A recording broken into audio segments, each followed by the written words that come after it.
Varicose veins తో బాధపడుతున్నారా? భారతదేశంలోనే బెస్ట్ ట్రీట్మెంట్ అందించే ఏకైక హాస్పిటల్ ఏవిస్. కోయి కోయి సాంగ్ పాడి అందరితో వావ్ అనిపించుకుంటున్నటువంటి గొరవప్ప గారు ఉన్నారు. మాట్లాడేద్దాం పదండి. కుర్రోయ్ కోయారే కోయ్ కోయ్ కోయా బామారి సందమామా కోయ్ కోయ్ కోయ్ కోయ్ రే రే లా రే రే లా రే లా రే రే లా రే రే లా రే లా ఎలా రేలా రే లీలా ఎలా రేలా రే లీలా రేలా రేలా రే లీలా. అసలు మీ జర్నీ ఎలా స్టార్ట్ అయింది? పుట్టిందంతా భద్రాచలం ఏరియా. ఆడవాళ్ళని కాపాడుకోవడానికి, ఆడవాళ్ళని రక్షించడానికి 5 రకాల పాములేషన్తో నన్ను పెంచారు. మా ఆడవాళ్ళ జోలికి ఎవరిని వచ్చినా నేను వెళ్ళి మా ఆడవాళ్ళని కాపాడుకునేవాడిని. వెళ్ళి నా చేతి గోలతో గెలిచేవాడిని.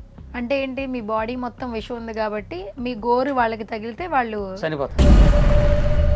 ఒక దేవుడి గురించి మా అమ్మ చచ్చిపోయిందా? నిండు గర్భిణితో ఉన్న మీ మదర్ ని మీ ఫాదర్ కొట్టారా? కొట్టేశాడు. ఎందుకు? అంటే అంటే ఆయన మానసిక స్థితి సరిగా ఉండదా? ఇలా చెప్తే నమ్మడానికి మనుషులు నమ్మరు. మీ లైఫ్లో ఎప్పుడు కూడా చూడని సిచ్యువేషన్ కావచ్చు, లేదా బాధపడిన విషయం కావచ్చు, ఒకటి షేర్ చేసుకుంటారు. నా జీవితంలో నేను కోరుకుంది ఏంటంటే లైఫ్లో అదే ఆ గుడివాడలో ఇల్లు తీసేయగానే నేను ఒంటాకి లేకుండా అయిపోయిందండి. అది నా హృదయం చాలా గాయపడింది. ఇప్పుడు నేను కానీ ఏదైనా చనిపోతే నా భార్య దిక్కులింది అయిపోతుంది.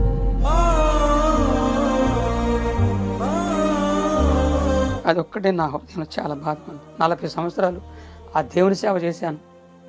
ఈరోజు ఒంటాగిల్లు లేకుండా అయిపోయింది. చర్చి కూడా లేదు. నేను ఎవరిని మోసగాడినైతే, మోసం లెక్క ఉండగలిగితే నేను ఏ రకంగా సంపాదించేవాడిని. నేను ఏ మోసం లేదు. ఇప్పుడు మీరు అడవి మనిషిని, అడవిల్లో పెరిగాను, అక్కడే తిరిగాను అన్నారు. అక్కడ భాష కూడా వేరే ఉంటుందని చెప్పారు. ఎలా ఉంటుంది అక్కడ భాష అసలు? ఆ భాష మన చిన్న గ్లాసులో రాళ్ళేసుకోవడం ఎలా ఉంటుంది అలా ఉంటుంది. కానీ ఏదో ఒకసారి మా ఇప్పుడు ఈరోజు సుమన్ టీవీకి ఇంటర్వ్యూ ఇస్తున్నారు. తెలుగులో ఏంటంటే సుమన్ టీవీతో ఇంటర్వ్యూ చేస్తున్నా, అది మీ అడవి భాషలో ఎలా చెప్తారు? మస్కోటి జానింది, మంకాళ్ళు జానారు, నేను జాన్చేగి సుమన్ టీవీకి మొరుచుకుంటున్నాను. సుమన్ టీవీకి మొరుచుకుంటున్నాను. హాయ్, హలో, నమస్తే, this is Suvarna, welcome to Suman TV. So ఇప్పుడు యూట్యూబ్ ఆన్ చేసిన, ఇన్స్టాగ్రామ్ రీల్ చూసిన, ఫేస్బుక్ చూసిన, ఎక్కడ చూసినా కూడా ఒకే ఒక్క పర్సన్ కనిపిస్తూ ఉన్నారు. ఓవర్ నైట్లో స్టార్డమ్ అంటే ఈయన గురించే మాట్లాడుకోవాలి. ఎక్కడ చూసినా కూడా గురవారప్ప గారి గురించే మాట్లాడుకుంటున్నారు. కోయ్ కోయ్ అనే సాంగ్ ఎంత ట్రెండింగ్లో ఉందో మనందరికీ తెలుసు. సో అలియాస్ క్రీస్తు దాసు. సో రైట్ నో మనం విజయవాడలో ఉన్నామండి. సో హైదరాబాద్ నుంచి విజయవాడ వచ్చాము. ఆ విధంగా ట్రెండింగ్లో ఉన్నారని చెప్పుకోవచ్చు. రైట్ నో నాతో పాటు కోయ్ కోయ్ సాంగ్ పాడి అందరితో వావ్ అనిపించుకుంటున్నటువంటి గొరవప్ప గారు ఉన్నారు. మాట్లాడేద్దాం పదండి. నమస్కారం అండి. నమస్కారం అమ్మా. ఎలా ఉన్నారు? బాగున్నానమ్మా. సో మొత్తానికి మమ్మల్ని హైదరాబాద్ నుంచి విజయవాడ రప్పించారు. భగవంతుడి దయ అమ్మా. భగవంతుడి దయ. ఓకే. సో ఇంత బాగా ట్రెండింగ్ అవుతుంది కదా, ఎట్లా అనిపిస్తుంది? నాకు చాలా సంతోషంగా ఉంది. మీలాంటి పెద్దవారి ముందు, అందులో సుమన్ టీ అనేది చాలా పెద్ద వరకు నాకు తెలుసు, మీ ముందు మీ దృష్టిలో కూడా పడేలాగా భగవంతుడు చేసినందుకు నేను చాలా సంతోషపడుతున్నాను. ఓకే. కాదు, ప్రతి ఇంటర్వ్యూలో నేను కొన్ని మాటలు వింటున్నా మీ గురించి, కానీ మీరు చెప్తూ ఉన్నారు, బట్ వినే వాళ్ళకి ఇంకొంచెం ఎక్కువ తెలుసుకోవాలండి మీ గురించి. అసలు మీ జర్నీ ఎలా స్టార్ట్ అయింది? మీరు పుట్టింది పెరిగింది విజయవాడేనా? కాదమ్మా, ఎక్కడ? పుట్టిందంతా భద్రాచలం ఏరియా. భద్రాచలం ఆ ఏరియాలోనే కొంట అనే ప్రాంతంలో పుట్టాను. అయితే అక్కడ ఉన్న కొన్ని పరిస్థితులను బట్టి, నాకున్నటువంటి ఒక బలహీనతను బట్టి, అక్కడ మా అడవిలో ఉన్నటువంటి ఆడపిల్లల్ని అక్కడ కొంతమంది దుర్మార్గులు బాధ పెడుతున్నారని, ఆడవాళ్ళని కాపాడుకోవడానికి నా కన్న తండ్రి, మా కుల పెద్దలు నన్ను ఆడవాళ్ళని కాపాడుకోవడానికి, ఆడవాళ్ళని రక్షించడానికి, ఒక ఆడవాళ్ళకి కాపరిగా, అడవికి కాపరిగా నన్ను అంటే వాళ్ళకి రక్షకుడిగా చేయడానికి చిన్నతనం నుంచి సావకుండా ముందు కొన్ని అడుగు మందులు ఉన్నాయి, అవి త్రాగించి ఆ తర్వాత 5 రకాల పాములేషన్తో నన్ను పెంచారు. ఒళ్ళంత విషమైపోయింది. అప్పుడు నేను ఆ విషయంతో ఉన్నప్పుడు మా ఆడవాళ్ళ జోలికి ఎవరిని వచ్చినా నేను వెళ్ళి మా ఆడవాళ్ళని కాపాడుకునేవాడిని. వెళ్ళి నా చేతి గోలతో గెలిచేవాడిని. అంటే ఏంటి, మీ బాడీ మొత్తం విషం ఉంది కాబట్టి మీ గోరు వాళ్ళకి తగిలితే వాళ్ళు చనిపోతారు. ఇది ప్రాక్టికల్గా నమ్మొచ్చు అంటారా? ఇంకా నేను అంటే జరిగింది నా స్టోరీ. ఇప్పుడు నేను చెప్తున్నాను కదా, నేను బ్రతికే ఉన్నాను, మనిషిగా ఉన్నాను, జరిగిన స్టోరీ చెప్తున్నాను అంతే. మా నాన్న, మా బంధువులు నాకేం చెప్పారంటే, నువ్వు చచ్చిపోయినా పర్లేదు కానీ ఆడవాళ్ళని కాపాడు అని ఒక ట్రైనింగ్ ఇచ్చారు నాకు. సావైనా పర్లేదు, వెళ్ళి ముందు ఆడవాళ్ళని కాపాడాలి అనేటువంటి ఒక ఆలోచన వెళ్ళి అలాగే గెలిచేవాడిని. గెలితే కొంతమంది అక్కడ చనిపోయారు, కొంత పారిపోయేవారు. ఉమ్. అలా జరుగుతుండగా ఇక నా విషయం అనేది నా శరీరంలో ఇంకా ఎక్కువైపోయి ఆ రోగం బాగా ఎక్కువై చచ్చిపోయే పరిస్థితికి వచ్చేసాను. ఇక రోగం ఎక్కువైపోయింది, ఈ గుండెకి పట్టేసింది. అప్పుడు నా శరీరం మన వస్త్రాలు ఉతికితే పిండితే ఎలా ఉంటుందో అలాగే నా శరీరం ఎవరో గట్టిగా నలిపేసినట్లు ఆ బాధ తట్టుకోలేక నా నరాలు తెగిపోయినట్లుగా, నా ఎముకలు ఇరిగిపోయినట్లుగా, ఎవరో చేతులు తీసుకొచ్చి నా ఎదల మీద పెట్టి నలిపేసినట్టుగా ఉండేది. ఆ బాధ తట్టుకోలేక మా నాన్న దగ్గర ఏడిశాను. నన్ను చంపేసి నేను బతకలేను అన్నప్పుడు అప్పుడు నా తండ్రికి అర్థమయ్యే, కొడుకు నువ్వు బాధపడబాకు, నిన్ను నేను కాపాడుకుంటాను అడవిలో మందుల ద్వారా అని చెప్పి అడవిలో మందులు మా నాన్న కొద్దిగా మంత్రాలు చేసేవాడు. ఆ మంత్రాలు ఆ మందులు నా మీద ప్రయోగం చేశాడు. వాటి వల్ల ఏజ్ లో మీరు చెప్పేది ఇదంతా జరుగుతుంది? అప్పుడు నా వయసు 17-18 మధ్యలో అమ్మ. ఓకే. 17 పుట్టిన కాడ నుంచి 17-18 సంవత్సరాల మధ్యలో జరుగుతున్న సంఘటనలు. అప్పుడు అలాగ జరుగుతున్నప్పుడు అప్పుడు మా నాన్న అడవిలో మందులు కొన్ని మంత్రాలు నా మీద ప్రయోగం చేశాడు. అయినా ఆ రోగాలు తగ్గలేదు. ఈ నాటు మందులకి ఐరన్ తగ్గలేదు. మా నాన్నకి తెలిసినటువంటి తెలంగాణలో ఒక మంచి రాజకీయ నాయకుడు ఉన్నాడు. అప్పుడు ఆయన ద్వారా మా నాన్నని తీసుకొని మరి హైదరాబాద్ ఉస్మాన్ హాస్పిటల్కి అంటూ తీసుకెళ్ళి చూపిస్తే మా నాన్న నాకు చెప్పాడన్నమాట. వాళ్ళు ఏం చెప్పారంటే నిలువెల్ల పామిస్ నిండిపోయాడు అబ్బాయి, బతకడు, చచ్చిపోతాడని చెప్పారు. అప్పుడు మా నాన్న నన్ను తీసుకొని మా ఇంటికి వచ్చి ఏడిచాడు, కొడుగా నిన్ను పామిషంలో పెంచిన కారణం మన అడవిలో ఉన్న ఆడవాళ్ళని కాపాడటానికి. నిన్ను బట్టి ఆడవాళ్ళు బతికారు, కానీ నువ్వు చచ్చిపోతున్నావు. నాకు చాలా బాధగా ఉంది కొడుగా, కానీ నువ్వు ఎలాగో చనిపోతున్నావు కాబట్టి నీకు ఒక మాట చెప్పాలనుకుంటున్నా. అదేంటంటే నువ్వు పుట్టక ముందు మీ అమ్మ ఒక దేవుడు, మీ అమ్మ కడుపులో ఉన్నప్పుడు మీ అమ్మ ఒక దేవుడు నమ్ముకుంది. ఆయన ఎవరో మాకు తెలియదు. అయితే మన కులాచార ప్రకారంగా పరాయ దేవుడు నమ్ముకున్నా ఇంకోళ్ళు నమ్ముకున్నా ఏదైనా చేస్తే చంపేస్తారు. అలాగే మీ అమ్మని నేనే స్వయంగా మీ అమ్మని బాగా కొట్టేసి ఎందుకు నమ్ముకున్నాను కొట్టాను. ఆ కొట్టిన దెబ్బలకే మీ అమ్మ చనిపోయింది. మీ అమ్మ చచ్చిపోయే కొద్ది నిమిషాల ముందు నువ్వు పుట్టావు. అప్పుడు మీ అమ్మ నిండు గర్భిణి, మీ అమ్మ నువ్వు పుట్టావు. నిండు గర్భిణితో ఉన్న మీ మదర్ని మీ ఫాదర్ కొట్టేశాడు. ఎందుకు? అంటే ఆయన మానసిక స్థితి సరిగా ఉండదా? కాదు దేవుని నమ్ముకుందని, ఆ భగవంతుడు నమ్ముకుందని చెప్పి వాళ్ళలో కొన్ని ఆచారాలు ఉంటాయి అమ్మ. అయ్యా చాలా మనం చెప్పకూడదులే, కానీ ఆయన చాలా ఆచారాలు ఉంటాయి. ఆచారాలను బట్టి కొట్టేశారు. చనిపోయింది. మీ అమ్మ చనిపోయే ముందు కొద్ది నిమిషాల ముందు నువ్వు పుట్టావు. అప్పుడు నెత్తురుగుడ్డుకున్న నిన్ను మీ అమ్మ తను నమ్మే దేవుడిని నీ గురించి చెప్పింది. నీ గురించి తన దేవుడికి చెప్పడం ప్రారంభించింది. ఏం చెప్తుందంటే, అయ్యా దేవుడా నా కొడుకు పుట్టాడు, ఈడు నీ బిడ్డగా మార్చుకో, బతికించు, నేను ఎలాగో చనిపోతున్నా, నా కొడుకుని కాపాడు, నా కొడుకుని నీ బిడ్డగా మార్చుకోమని చెప్పి ఆ మాటలు చెప్పి మీ అమ్మ చచ్చిపోయింది. మీ అమ్మ చనిపోయింది కానీ నేను నమ్మేది ఏంటంటే మీ అమ్మ నమ్ముకున్న ఆ దేవుడు, మీ అమ్మ ఆరాధించి పూజించిన ఆ దేవుడే నిన్ను ఖచ్చితంగా కాపాడుతాడు, నా నమ్మకం కొడుక. అంటే ఈ మందుల వల్ల నీ రోగం తగ్గట్లేదు కాబట్టి ఖచ్చితంగా నీ తల్లి దేవుడై నిన్ను కాపాడుతాడు అని చెప్పి నాకు చెప్పాడు. అప్పుడు నాకు కొద్దిగా ఆలోచన వచ్చింది, ఒక దేవుడి గురించి మా అమ్మ చచ్చిపోయిందా అంటే ఆ దేవుడు అంత గొప్ప దేవుడు అంటే ఆ దేవుడే జీససా? నాకు చెప్తున్నాను, ఆ దేవుడు అంత గొప్ప దేవుడు. అప్పుడు నాకు తెలియదు ఆ దేవుడు అంత గొప్ప దేవుడు. సరే ఒక దేవుడి గురించి అమ్మగురించి చంపేస్తారా?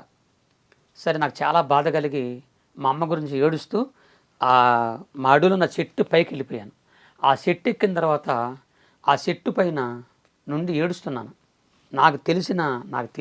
నాకు అప్పుడు ప్రార్థన నాకు తెలియదు.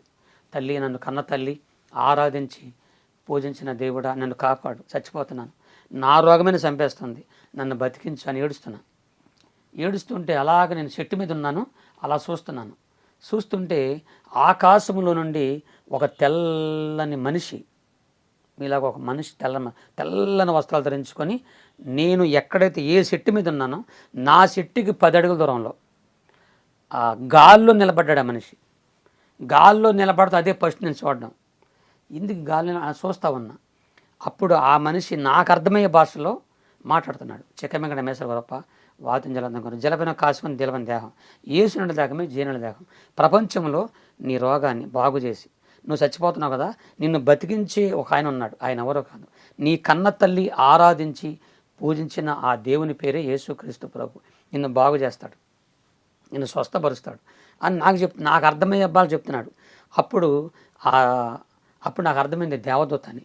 నా కిందకి దిగి 15 రాత్రులు 15 పగలమ్మ నాతోనే అడవిలో ఒక మనిషిలాగే తిరుగుతున్నాడు అన్నమాట. అయితే నేను నా కాళ్ళేమో కింద అంతా ఉన్నాయి. ఆ అడవిలో నేను నడుస్తున్నాను. దేవదూత నాతో మాట్లాడిన మనిషి కాళ్ళు కనిపించట్లేదు, గాల్లో తేలిపోతున్నారన్నమాట. అప్పుడు నాకు అర్థమైంది, ఇది మనిషి కాదు, ఎవరో నేను అడిగాను కదా, అందుకే నా తల్లి ఆరాధించింది కదా, ఆ దేవుడు వచ్చాడేమో అని ఏడుస్తూ ఉన్నా. అప్పుడు ఆయన కొన్ని విషయాలు చెప్తున్నాడు దేవుడి గురించి. నాకు ఒక విశ్వాసం కలిగింది, ఖచ్చితంగా నా తల్లి దేవుడే నన్ను బాగు చేస్తాడు అనే ఒక నమ్మకం నాకు వచ్చింది. వచ్చిన తర్వాత నేను ఏడ్చాను. అప్పుడు 1984 సంవత్సరం, నాకు బాగా గుర్తుంది, 84. ఆ సంవత్సరంలో గుంటూరు అనే పట్టణంలో ఈ లోపల ఆ దేవత చెప్పిన మాటలన్నీ విని నాకు విశ్వాసం కలిగిపోయింది, ఖచ్చితంగా నా తల్లిదేవుడు కాపాడతాడని. 84 సంవత్సరం, ఆ సంవత్సరంలో గుంటూరు అనే పట్టణంలో జీసస్ కాల్స్, యేసు ప్రభు వారి యొక్క సభలు జరుగుతున్నాయి. అక్కడ దేవదూత అక్కడ నుంచి నేనున్న అడవికి ఇక్కడ కొన్ని వందల కిలోమీటర్ల దూరం ట్రైన్లో వచ్చానో బస్సులో వచ్చానో, నాకు ఏ వాహనంలో వచ్చానో అంత గుర్తులేదు నాకు. దేవుని దూత నా చేపట్టుకున్నారు, నేను చేపట్టుకున్నాను. అలా చేపట్టుకోగానే కళ్ళు మూసాను, కళ్ళు తెరిసేసరికి ఆ సభలో ఉన్నా.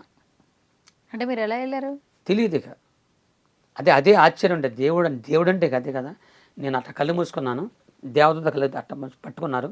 అలా కళ్ళు తెరవగానే ఆ సభలో ఉన్నాను అన్నమాట, గుంటూరులో సభలో ఉన్నా. అంటే ఇలా చెప్తే నమ్మడానికి, అంటే బేసికల్గా ఎవరైతే నమ్మరు కదా, మనుషులు నమ్మరు. దేవుడు చేసే కార్యాలు దేవుడు అంటేనే, ఈ రోజున దేవుడు అంటేనే ఎవరు నమ్మట్లేదు అనుకోండి. దేవుడు చేసే కార్యాలు లేకుండా మనుషులకు అసాధ్యం ఇది, కానీ దేవునికి సాధ్యం. దేవుడు అనేవాడికి సాధ్యం ఎన్ని, ఆయన ఏదైనా చేయగలడు. అందుకే ఆయన సర్వాంతర్యం అన్నారు. కాబట్టి అలా ఉన్నాను. ఉండేసరికి జనం అక్కడ ఎక్కువగా ఉన్నారు, వాళ్ళందరూ ప్రార్థన చేస్తా ఉన్నారు. ఎన్ని సంవత్సరాలు అవుతుంది? ఆ టైంలో నా వయసు 17-18 సంవత్సరాలు. 17 సంవత్సరాలకి 18 తీసుకోండి. అలాగున్నాను. వాళ్ళందరూ జనమంతా దేవుని స్తుతిస్తున్నారు. నాకు ప్రార్థన చేత కాదు, నేను అలాగే చూస్తూ ఉన్నాను. మీరు ఇంకా ఆశ్చర్యపోతారు. అలా చూస్తుంటే నేను ఒకటే ఏడుస్తున్నాను, అయ్యా యేసయ్యా నీ గురించి తెలుసుకున్నాను, నువ్వు గొప్ప దేవుడిని తెలుసుకున్నాను, నేను చచ్చిపోతున్నాను, నా రోగమే నన్ను చంపేస్తుంది, నన్ను బ్రతికించు, నేను చచ్చిపోయే వరకు నీ సేవ చేసుకుంటాను, నాకు సాయం చేయమని నాకున్న మాటలు నేను చెప్పుకుంటున్నాను. అలా చూస్తుండగానే కళ్ళు మూసుకోవడం చేత కదా నాకు, ప్రార్థన అంటే కళ్ళు మూసుకుంటారు కదా, నేను కళ్ళు తెరిచే ఉన్నాను. ఆకాశంలో, ఇది మాత్రం ఆకాశంలో తెల్లని వెలుగు, ఆ వెలుగు నాకు కనబడుతూ ఉంది. ఆ వెలుగులో నుండి ఒక చేయి నాకు కనబడుతుందండి. ఆ చేతిలో నుంచి ఒక గాయం కనబడుతుంది. అలా రక్తం నాలోకి వస్తున్నట్లుగా అనిపించింది. అలా రక్తం వస్తున్నప్పుడు నాలోకి వస్తున్నట్టుగా అనిపించింది. కింద పడిపోయి నాకు తెలియకుండానే నేనేదో కక్కేస్తా ఉన్నాను. కొద్ది నిమిషాల తర్వాత ఏదో మైండ్ అలాగైపోయినట్లు లెగిసి చూసా. మళ్ళీ ఆయన ఆ దృశ్యం నాకు కనపడలేదు. అప్పుడు అక్కడున్న వాళ్ళు నా గురించి చెప్పారు, నా బాధలు చెప్పుకున్నా. వాళ్ళు ఏం చేశారంటే, అయితే నీకు విషం ఉందో లేదో చూద్దామని చెప్పి కుక్కని, పిల్లిని, కోడిని, పందిని, కొన్ని జంతువులను తీసుకొచ్చి వాటిని గిల్లి కరవమన్నారు. నా చేతులతో నా పళ్ళతో గిల్లి కరిచాను. అవి బతికే ఉన్నాయి. నీకు విషం లేదు కాదు. అప్పుడు దాకా ఉన్న విషయం ఒక్కసారికి ఎలా పోయింది? అంటే మీరు చెప్తున్నారు, మేము నమ్ముతున్నాము, అప్పుడు దాకా ఉన్న విషయం మరి బిఫోర్ మీరు మీ నోటి దగ్గరికి వెళ్ళినా లేదంటే మీ చేతి గోరుతో గిల్లినా వాళ్ళు చనిపోతున్నారని చెప్పారు. సడన్గా ఎలా మారిపోద్ది అంటారు? ఎలా నమ్మాలంటే? దైవికమైన స్వస్థ అంటారు దాన్ని ఏమంటారంటే దేవుడు చేసిన కార్యం, దేవుడు స్వస్థ అనమాట. ప్రభువు నన్ను స్వస్థపరిచాడు. పడగానే కింద పడిపోయాను. వెంటనే వాళ్ళు 2 రోజుల తర్వాత చూపించారు. అప్పుడు నాకు అర్థమైంది నాలో ఉన్నటువంటిది పోయిందని. అప్పుడు నేను చేశానంటే కొంతమంది దాడులతో నేను పరీక్షించుకున్నాను. చేస్తే వాళ్ళు నీది మామూలు రక్తం కదా, మనిషి రక్తం అన్నారు. నాకు ఆనందం. మనిషి రక్తమే ఉంటుంది కదండి ఎవరికైనా. అవును. అప్పుడు చెప్పారు. అప్పుడు ఆనందం అయిపోయి వెంటనే నేను నా తండ్రికి, మా బంధువులకు చెప్పుకున్నాను. వాళ్ళు మా నాన్న సంతోషపడ్డాడు. నన్ను ఎవరైతే విషయం పెంచారో వాళ్ళ ఆశ్చర్య ఎలా పోయింది నీకు విషయం అని ఇలా చెప్పాను. అలాగా వెళ్ళాను. 3 లక్షల దాకా దగ్గర ఖర్చు పెట్టారు నా రోగం తీయడం కొరకు.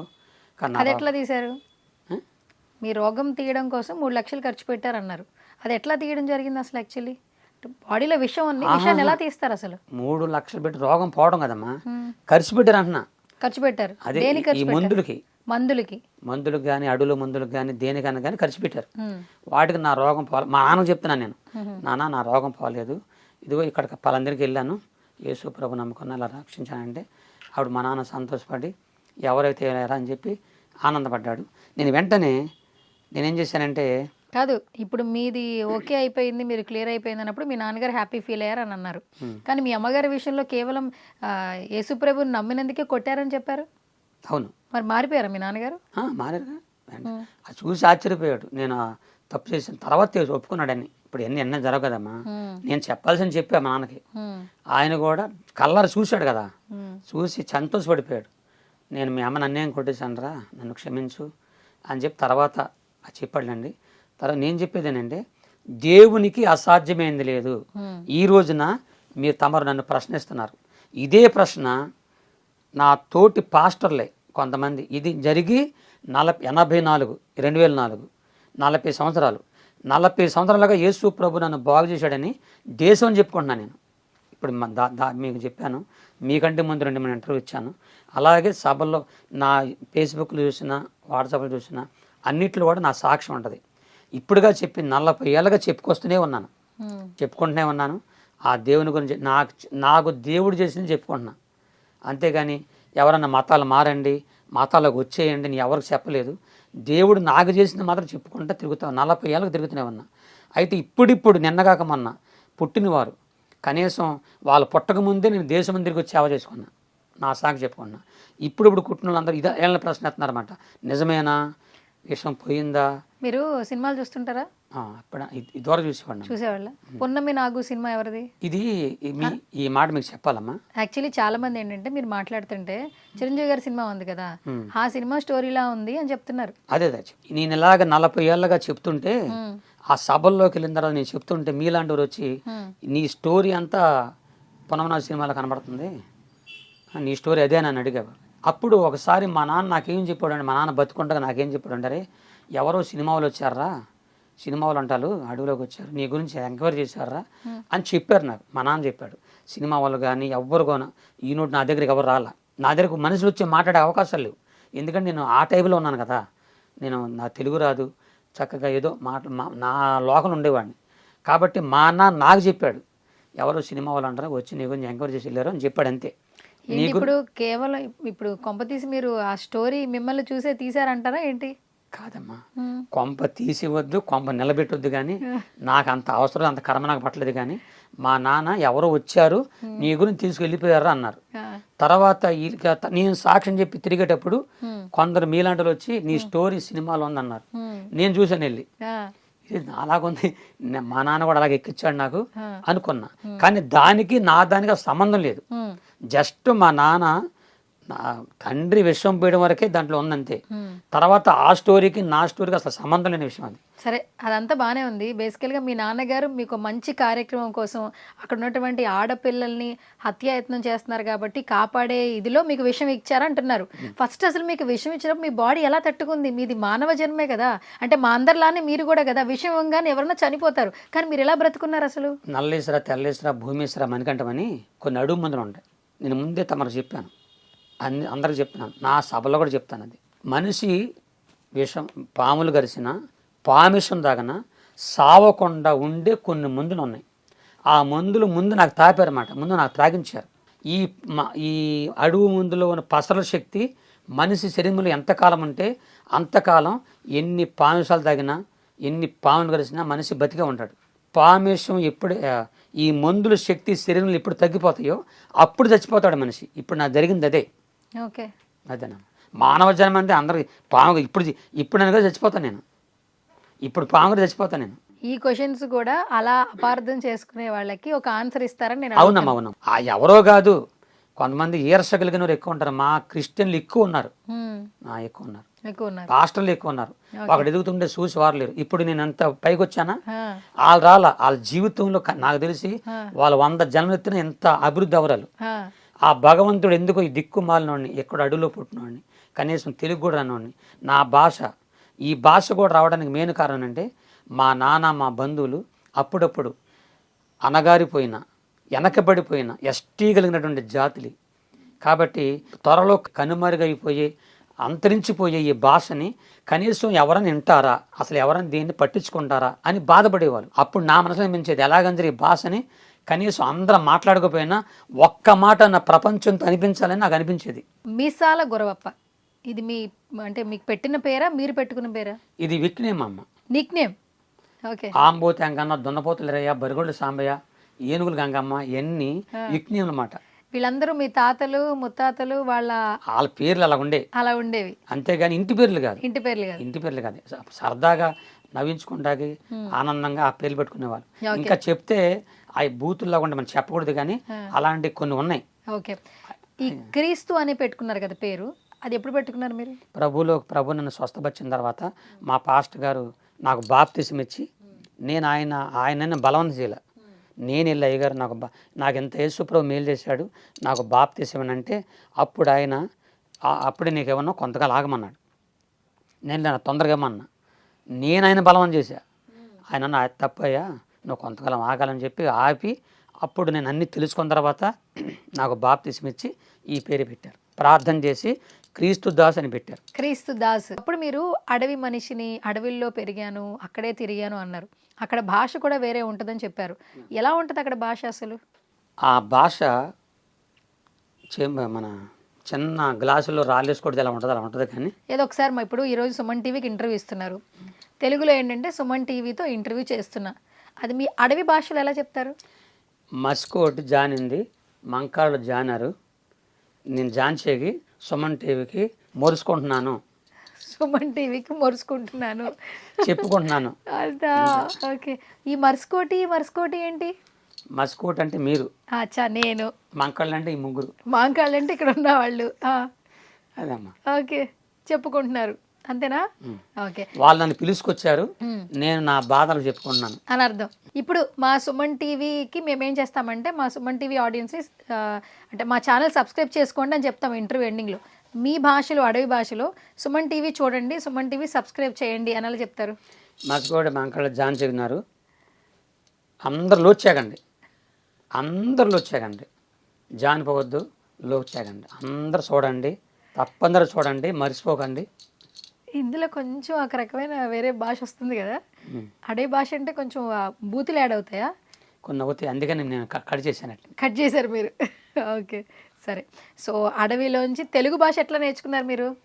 ఇక్కడికి వచ్చిన తర్వాతే అప్పుడు నేను మా నాన్న మా బంధువులు కొంతమంది, నేను చిన్నతనంలో గుడివాడ వచ్చారమ్మా. గుడివాడ వస్తే గుడివాడలో గుడ్మెన్పేట అనే ప్రాంతంలో గుడివాడ రాగానే అక్కడ ఇందిరాగాంధీ గారు హయాం ఉన్నప్పుడు అప్పుడు మాకు కొన్ని స్థలాలు ఇచ్చి ఇల్లు కట్టించారు. అది గుడివాడ పక్కన అన్నమాట. అప్పుడు గుడ్మెన్పేటలో సిఎస్ఐ అనేటువంటి ఆ బడిలో దేవదానం మాస్టర్ గారు కొంతమంది నన్ను చూసి, మీలాంటి వెనకబడినలు చదువుకుంటే బాగుపడతారని వాళ్ళు నన్ను చదివించారు. ఎక్కడ చదువుకున్నారు మీరు? 7th చదివాను. 7th class. 18 సంవత్సరాల వయసులో బడిలోకి వెళ్ళాను నేను. మళ్ళీ ఫస్ట్ క్లాస్కి వెళ్ళారు? ఫస్ట్ క్లాస్కి ఫస్ట్ అది వెళ్ళటం నేను. పాపం పిల్లలందరూ భయపడిపోయి ఉంటారుగా. పారిపోయారు. నన్ను ఫస్ట్ 1వ తరగతి పొందలమ్మ గారు కూడా ముందే పారిపోయారు. అంటే ఈ జుట్టు గిట్టు అప్పుడు చాలా భయంకరంగా ఉండేవాడిని. భయంకరంగా అలాగంటే అప్పుడు నేను వాళ్ళ కాళ్ళు పెట్టుకుని ఏడ్చాను. నేను చదువులేనివాడిని, అనాగరికుడిని, చదివించండి, నాకు తెలుగు రాదు, తెలుగు చదివించండి అని ఏడ్చాను వాళ్ళ దగ్గర. నేను అప్పుడు నా మీద ప్రేమతో చదివించారు. 18 ఏళ్ళకి మీరు అప్పుడు స్కూల్కి వచ్చి చదువుకున్నారు, అప్పుడే తెలుగు నేర్చుకున్నారా? అవును. ఎక్కడ, ఏ ఏరియా అసలు అది? గుడివాడ గుడ్మెన్పేట సిఎస్ఐ అనే బడిలో నేర్చుకున్నాను. 5 వరకు అక్కడ ఉంది, 6, 7 ఏమో గుడివాడ ఏజికే స్కూల్. అచ్చా ఓకే. సో ఇప్పుడు మీరు బాగా చదువుకునేవారా? మీకు మార్క్స్ ఎలా వచ్చేవి? నా మార్క్స్ గురించి చెప్తుంటే మరి నవ్వుతారు మీరు. పర్లే చెప్పండి. ఇప్పుడు నా చిన్నతనంలో 7th క్లాస్ ఏజికేలో చదివినప్పుడు 7th క్లాసులో ఉండేది. 7th క్లాసులో కూడా నేను ఇప్పుడు 10th పిల్లలకి పబ్లిక్ పరీక్షలు ఉన్నాయో 7th కూడా పబ్లిక్ పరీక్షలు ఉన్నాయి. నా రోజుల్లో కష్టపడి రాశాను ఆ 6 సబ్జెక్టులు. నేను రాసిన రైటింగ్ ఆ దిద్దే మాస్టర్లకు అర్థం కాక 6 సబ్జెక్టులకు పెట్టారు 0. ఒక్క సబ్జెక్టుకి 1 మార్క్ రాల. రైటింగ్ రాదా? రైటింగ్ రాదు ఇప్పటికే. సరిగా నేను రాస్తే నా రైటింగ్ ఎవరికి అర్థం కాదు. సంతకం పెడతారా? సంతకం పెడతాను. తెలుగు బాగా చదువుతారు. ఇప్పుడు ఆల్మోస్ట్ సభల్లో మీరు తెలుగు బాగా మాట్లాడుతున్నారు. తెలుగు. మరి ఈ రైటింగ్ ఎలా వచ్చింది మీకు? ఇదే మాస్టర్లే సక్కగా నేర్పించారు. ఓకే, మొత్తానికి 6 సబ్జెక్టులు పోయాయి. 6 సబ్జెక్టులు మొత్తం ఫినిష్ అయిపోయింది. 7th తప్పనమాట, 7th fail. ఇంకా అక్కడ నుంచి మళ్ళీ ఇక అప్పటికే వయసు మీరిపోయిందని బయటకు వచ్చి 7th చదివినందుకు నాకు గవర్నమెంట్ వారు మా మాస్టర్ లెక్క ప్రేమతో స్టేట్ బ్యాంకులో జాబ్ ఇచ్చారు. అంటే వాలంటీర్గా కొంతకాలం కష్టపడి నువ్వు చేసుకుంటే మీకు నేను పర్మనెంట్ చేస్తానని చెప్పారు. ఏం జాబ్ అది? ఫైల్ అందిస్తారు కదా. ఫైల్స్ అందిస్తారు అంటే ఆఫీస్ వర్క్ చేశారు, ఆఫీస్ బాయ్ లెక్క. బాయ్ లాగా. అదే నేను అప్పుడు చేస్తున్నప్పుడు అప్పుడు నాకెందుకో కొద్దిగా నా ప్రేరేపణ, నాకెంత దేవుడు మేలు చేశాడు కదా. మరి ఆ రోజు నేను మొక్కబడి చేసుకున్నాను, అయ్యా నన్ను దేవుడా నన్ను బాగా చేస్తే నీ సేవ చేస్తానన్నాను కదా, మళ్ళీ ఈ పని చేస్తే బాగోదని చెప్పేసి నేను వెంటనే కొంతమంది పాస్టర్ గారు అయ్యగారు చెప్పుకొని, మా పాస్టర్ గారు చెప్పుకొని ప్రార్థన చేసుకొని ఇంక వెంటనే ఆ పని కూడా మానుకొని, నా చిన్నతనంలో యవ్వన పనులన్నీ మానుకొని దేవుని సేవకు వచ్చానమ్మా. వచ్చి ఒక చిన్న చర్చిలో గుడివాడ పక్కన ముదినేపల్లి ఉండదు, ముదినేపల్లి పక్కన గురజ అని ఊరు ఉండదు, అక్కడ పాస్టర్ గారుగా నేను సేవ చేయడం ప్రారంభించాను. ఎన్ని సంవత్సరాల నుంచి మొదలు పెట్టారు అలా పాస్టర్గా మీరు? 88 నుంచి 95 వరకు పాస్టర్గా చేశారు. పాస్టర్గా చేశాను. ఇప్పుడు మీ వయసు ఎంతో తెలుసుకోవచ్చా? 60 దాటుంది. 60 దాటింది. ఓకే, బాగానే ఆరోగ్యంగా ఉన్నారు, బాగా కనిపిస్తున్నారు ఆరోగ్యంగా. అవునమ్మా. ఏం తింటారు మార్నింగ్ ఈవినింగ్ ఏం తింటారు? నేను అన్ని మామూలుగా తింటానమ్మా, ఎక్కువ అన్ని మామూలుగానే తింటారు అంటే ఈ చికెన్లు ఈ మటన్లు ఎక్కువ తిన్నాము. వెజిటేరియన్ చిన్నతనంలో బాగా తినేసేవాడిని, కానీ ఈ సేవలోకి వచ్చిన తర్వాత ఎక్కువ తింటాం మర్చిపోయాను. సేవలోకి వచ్చాక వెజిటేరియన్ తినాలనే ఉందా? ఎక్కువగా అవసరం లేదు అంటే అలా కాదు, నేను వెళ్ళే ప్రతి చోట కూడా ఎక్కువగా ఇదే పెడతారు. ఏంటిది? కోడి మాసాలు అవి తిన్న తర్వాత అప్పుడు కొద్దిగా నాకు అనారోగ్యం చేసింది. ఏంటి తిరగడం, రాత్రి అంతా మీటింగ్, ప్రయాణాలు, దానివల్ల కొద్దిగా అనారోగ్యం అయ్యాను. అక్కడ నుంచి కొద్దిగా తగ్గించేసాను అనమాట. తగ్గించేశారు. ఓకే, ఇప్పుడు ఏంటి మీరు మీ ఇంట్లో ఎవరెవరు ఉంటారు? నేను, నా భార్య. పెళ్ళయింది మీకు? నాకు పెళ్ళయింది. ఓకే, 2 కూతుర్లు, 2 పిల్లలు, 2 కూతుర్లు, 2 అల్లుళ్ళు, 3 మనవరాళ్ళు, 1 మనవడు. ఓకే, పెద్ద కూతురు పెద్ద అల్లుడు గుడివాడలో ఏసఐ సేవ చేసుకుంటారు, వాళ్ళిద్దరికి బాబు పాప. చిన్న కూతురు చిన్నలుడు ఇదే విజయవాడలో చిన్న జాబులు చేసుకుంటారు, వాళ్ళిద్దరు ఆడపిల్లలు. అమ్మ, నేను, నా భార్య ఉంటాం. ఓకే, మీ భార్య పేరేంటి? ప్రభు కుమారి. ప్రభు కుమారి అంటే పుట్టినప్పుడు ఆ పేరు పెట్టారా, మీరు మార్చేసారా? ఫస్ట్ నా పేరు మేసాల గురప్ప, ఆమె పేరు గురమ్మ. గురమ్మ పేర్లు కూడా కలిసాయి. ఆ పేర్లు తీసేసి ఇప్పుడు నా పేరు క్రీస్ దాస్, ఆమె పేరు ప్రభు కుమారి. ఓకే, ఏంటి ఎలా ఇంట్లో వాళ్ళు చూసిన పెళ్ళే కదా, అప్పట్లో ఇంట్లో వాళ్ళు చూసిన పెళ్ళిళ్ళేగా. మా నాన్న చూసిన పెళ్ళే, ఆయన మాట తప్పితే తన్నేసేవాడు, కొట్టేవాడు. మాకు ఇలాంటి లవ్ మ్యారేజ్ లేవు, కానీ ఆమె నన్ను ఇష్టపడి, మన అక్క కూతురండి, ఎవరో కాదు, అక్క కూతురు. ఆవిడ మిమ్మల్ని ఇష్టపడ్డారా? ఆమె నన్ను ఇష్టపడింది ముందు, తర్వాత నేను పడాల్సి వచ్చింది. ఓకే, తర్వాత మీకు నా ఫ్యామిలీని మొత్తం మీకు పరిచయం చేస్తాను. మీరు మొన్న పరిచయం చేస్తానన్నారు, ఇప్పుడు పరిచయం చేయలేదు. చేస్తాను, మిమ్మల్ని గుర్తు పెట్టుకుంటాను. వాళ్ళు చాలా సంతోషపడుతున్నారు, కానీ కొన్ని జరుగుతున్న పరిస్థితులను బట్టి వాళ్ళు కొంచెం బాధపడుతున్నారమ్మా. ఏం బాధ అంటే నన్ను కొంతమంది ఎగతాళి చేయడం. ఎందుకు ఎగతాళి? ఎందుకు? ఇప్పుడు మీరు ఇలా అంటే ఈ యూట్యూబ్లో ఎన్ని వస్తున్నాయి కదా, కొంతమంది కావాలని పాస్టర్లు, అసూయపడిన పాస్టర్లు కొంతమంది నన్ను వాళ్ళు నన్ను చాలా బాధ పెట్టారమ్మా. అంటే ఎలా బాధ పెట్టమంటే? బాధ పెడతామంటే ఫస్ట్ నుంచి కూడా నేను ఒక అనాగరికుడిని, ఒక ఎస్టీ వాడిని, ఈవిడ ఒక ఎస్టీ వాడు అయి ఉండి మనకంటే స్టేజ్ల మీదకి బాగా చెప్తాడా, ఈవిడ ఎంత పాపులర్ అయిపోతాడా అని ఒక అసూయ వచ్చేసింది. యేసు ప్రభు కూడా భూమి మీదకి వచ్చిన తర్వాత ఆయన మీద అసూయ పడ్డారు, అసూయ ద్వారానే ఆయన చంపేశారు. కాబట్టి నా పరిస్థితి ఎలా ఉంటుందంటే, ఎక్కడికి వెళ్ళినా కొంతమంది ఏం చేశారంటే, నీకు ఒక మేలు చేస్తాం, నీకు మంచిగా మేలు చేస్తాం, ఈ మధ్య ఒక స్కీమ్ వచ్చింది, ఆ స్కీములో నేను చేరిస్తే నీకు చాలా డబ్బులు వస్తాయి, అడవులో కూడా నువ్వు హాస్టల్ కట్టవచ్చు, అంటే ఇల్లులు కట్టవచ్చు, చర్చిలు కట్టవచ్చు, నీకు బాగా మేలు జరుగుతుందని చెప్పి నన్ను ఏం చేశారంటే, ఒక స్కీమ్ అనమాట అది. ఆ స్కీమ్ పేరు అదేం స్కీమ్ అంటే పాస్టల్ స్కీమ్ అంటది. అది ఎలాగా, ముందు 5,000 కట్టాలి, 5,000 కడితే 10,000 ఇస్తారు, 10,000 కడితే 20,000 ఇస్తారు, 20,000 కడితే 1,00,000 ఇస్తారు. అలాగా నువ్వు ఒక్కడేవి కాదు, నువ్వు, నీ కుటుంబం, నీ బంధువులు, నీ చర్చికి వచ్చే వాళ్ళందరి చేత 200 మందిని ఈ స్కీములో చేరిస్తే నీకు అసలు నువ్వు సేవ చేయక ఇంట్లో కూర్చుంటే నీకు నెలకి 2 లక్షలు వస్తాయి నీకు, తర్వాత మీకు చర్చిలు కడతాము, ఇల్లులు కడతామని చెప్పి కొద్దిగా ప్రూఫ్లు చూపించారు నాకు. ఇదేదో బాగుందని చెప్పి తెలియక, బైబిల్లో చక్కని మాట ఉంటుంది, దురాశ దుఃఖానికి చెట్టుని మామూలుగా ఉంటుంది. దాంట్లో ఏముంటుందంటే ధనాపేక్ష సమస్త కీడులకు మూలం, నువ్వు ధనం గెలి చూడొద్దు అని ఉంటుంది. కానీ తెలియక నేను పేదోడిని కాబట్టి ఏదో అది సహాయం చేస్తే పేదవాళ్ళని కొద్దిగా చూడొచ్చు, ఇల్లు కట్టి. ఇప్పటికీ నాకు ఇల్లు లేదు, సొంత ఇల్లు లేదండి నాకు, రెంట్ హౌసే. రెంట్ హౌస్ మరి ఇక్కడ విజయవాడలో రెంట్ హౌస్ అన్నా. అప్పుడు ఏం చేశానంటే సర్లే ఆశపడ్డాను, పెడతారంటే ఆశ కొడతాను అట్ట పడ్డాను.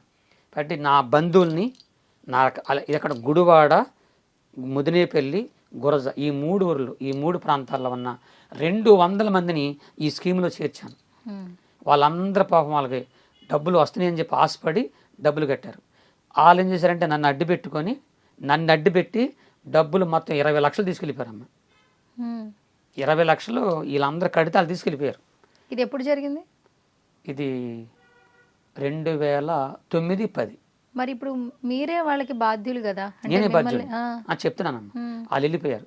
వాళ్ళు వెళ్ళిన తర్వాత నేనేమనాలి వాళ్ళతో, అమ్మా వాళ్ళు ఏదో ఇస్తానన్నారు కాబట్టి, మరి వాళ్ళు ఇస్తానన్నారు కాబట్టి మీరు నమ్మితే కట్టుకోండి, నమ్మకపోతే కట్టొద్దు, నన్ను మాత్రం అనొద్దు, మీ ఇష్టం అమ్మా అని ఒక్క మాట చేస్తే బాగుండేది.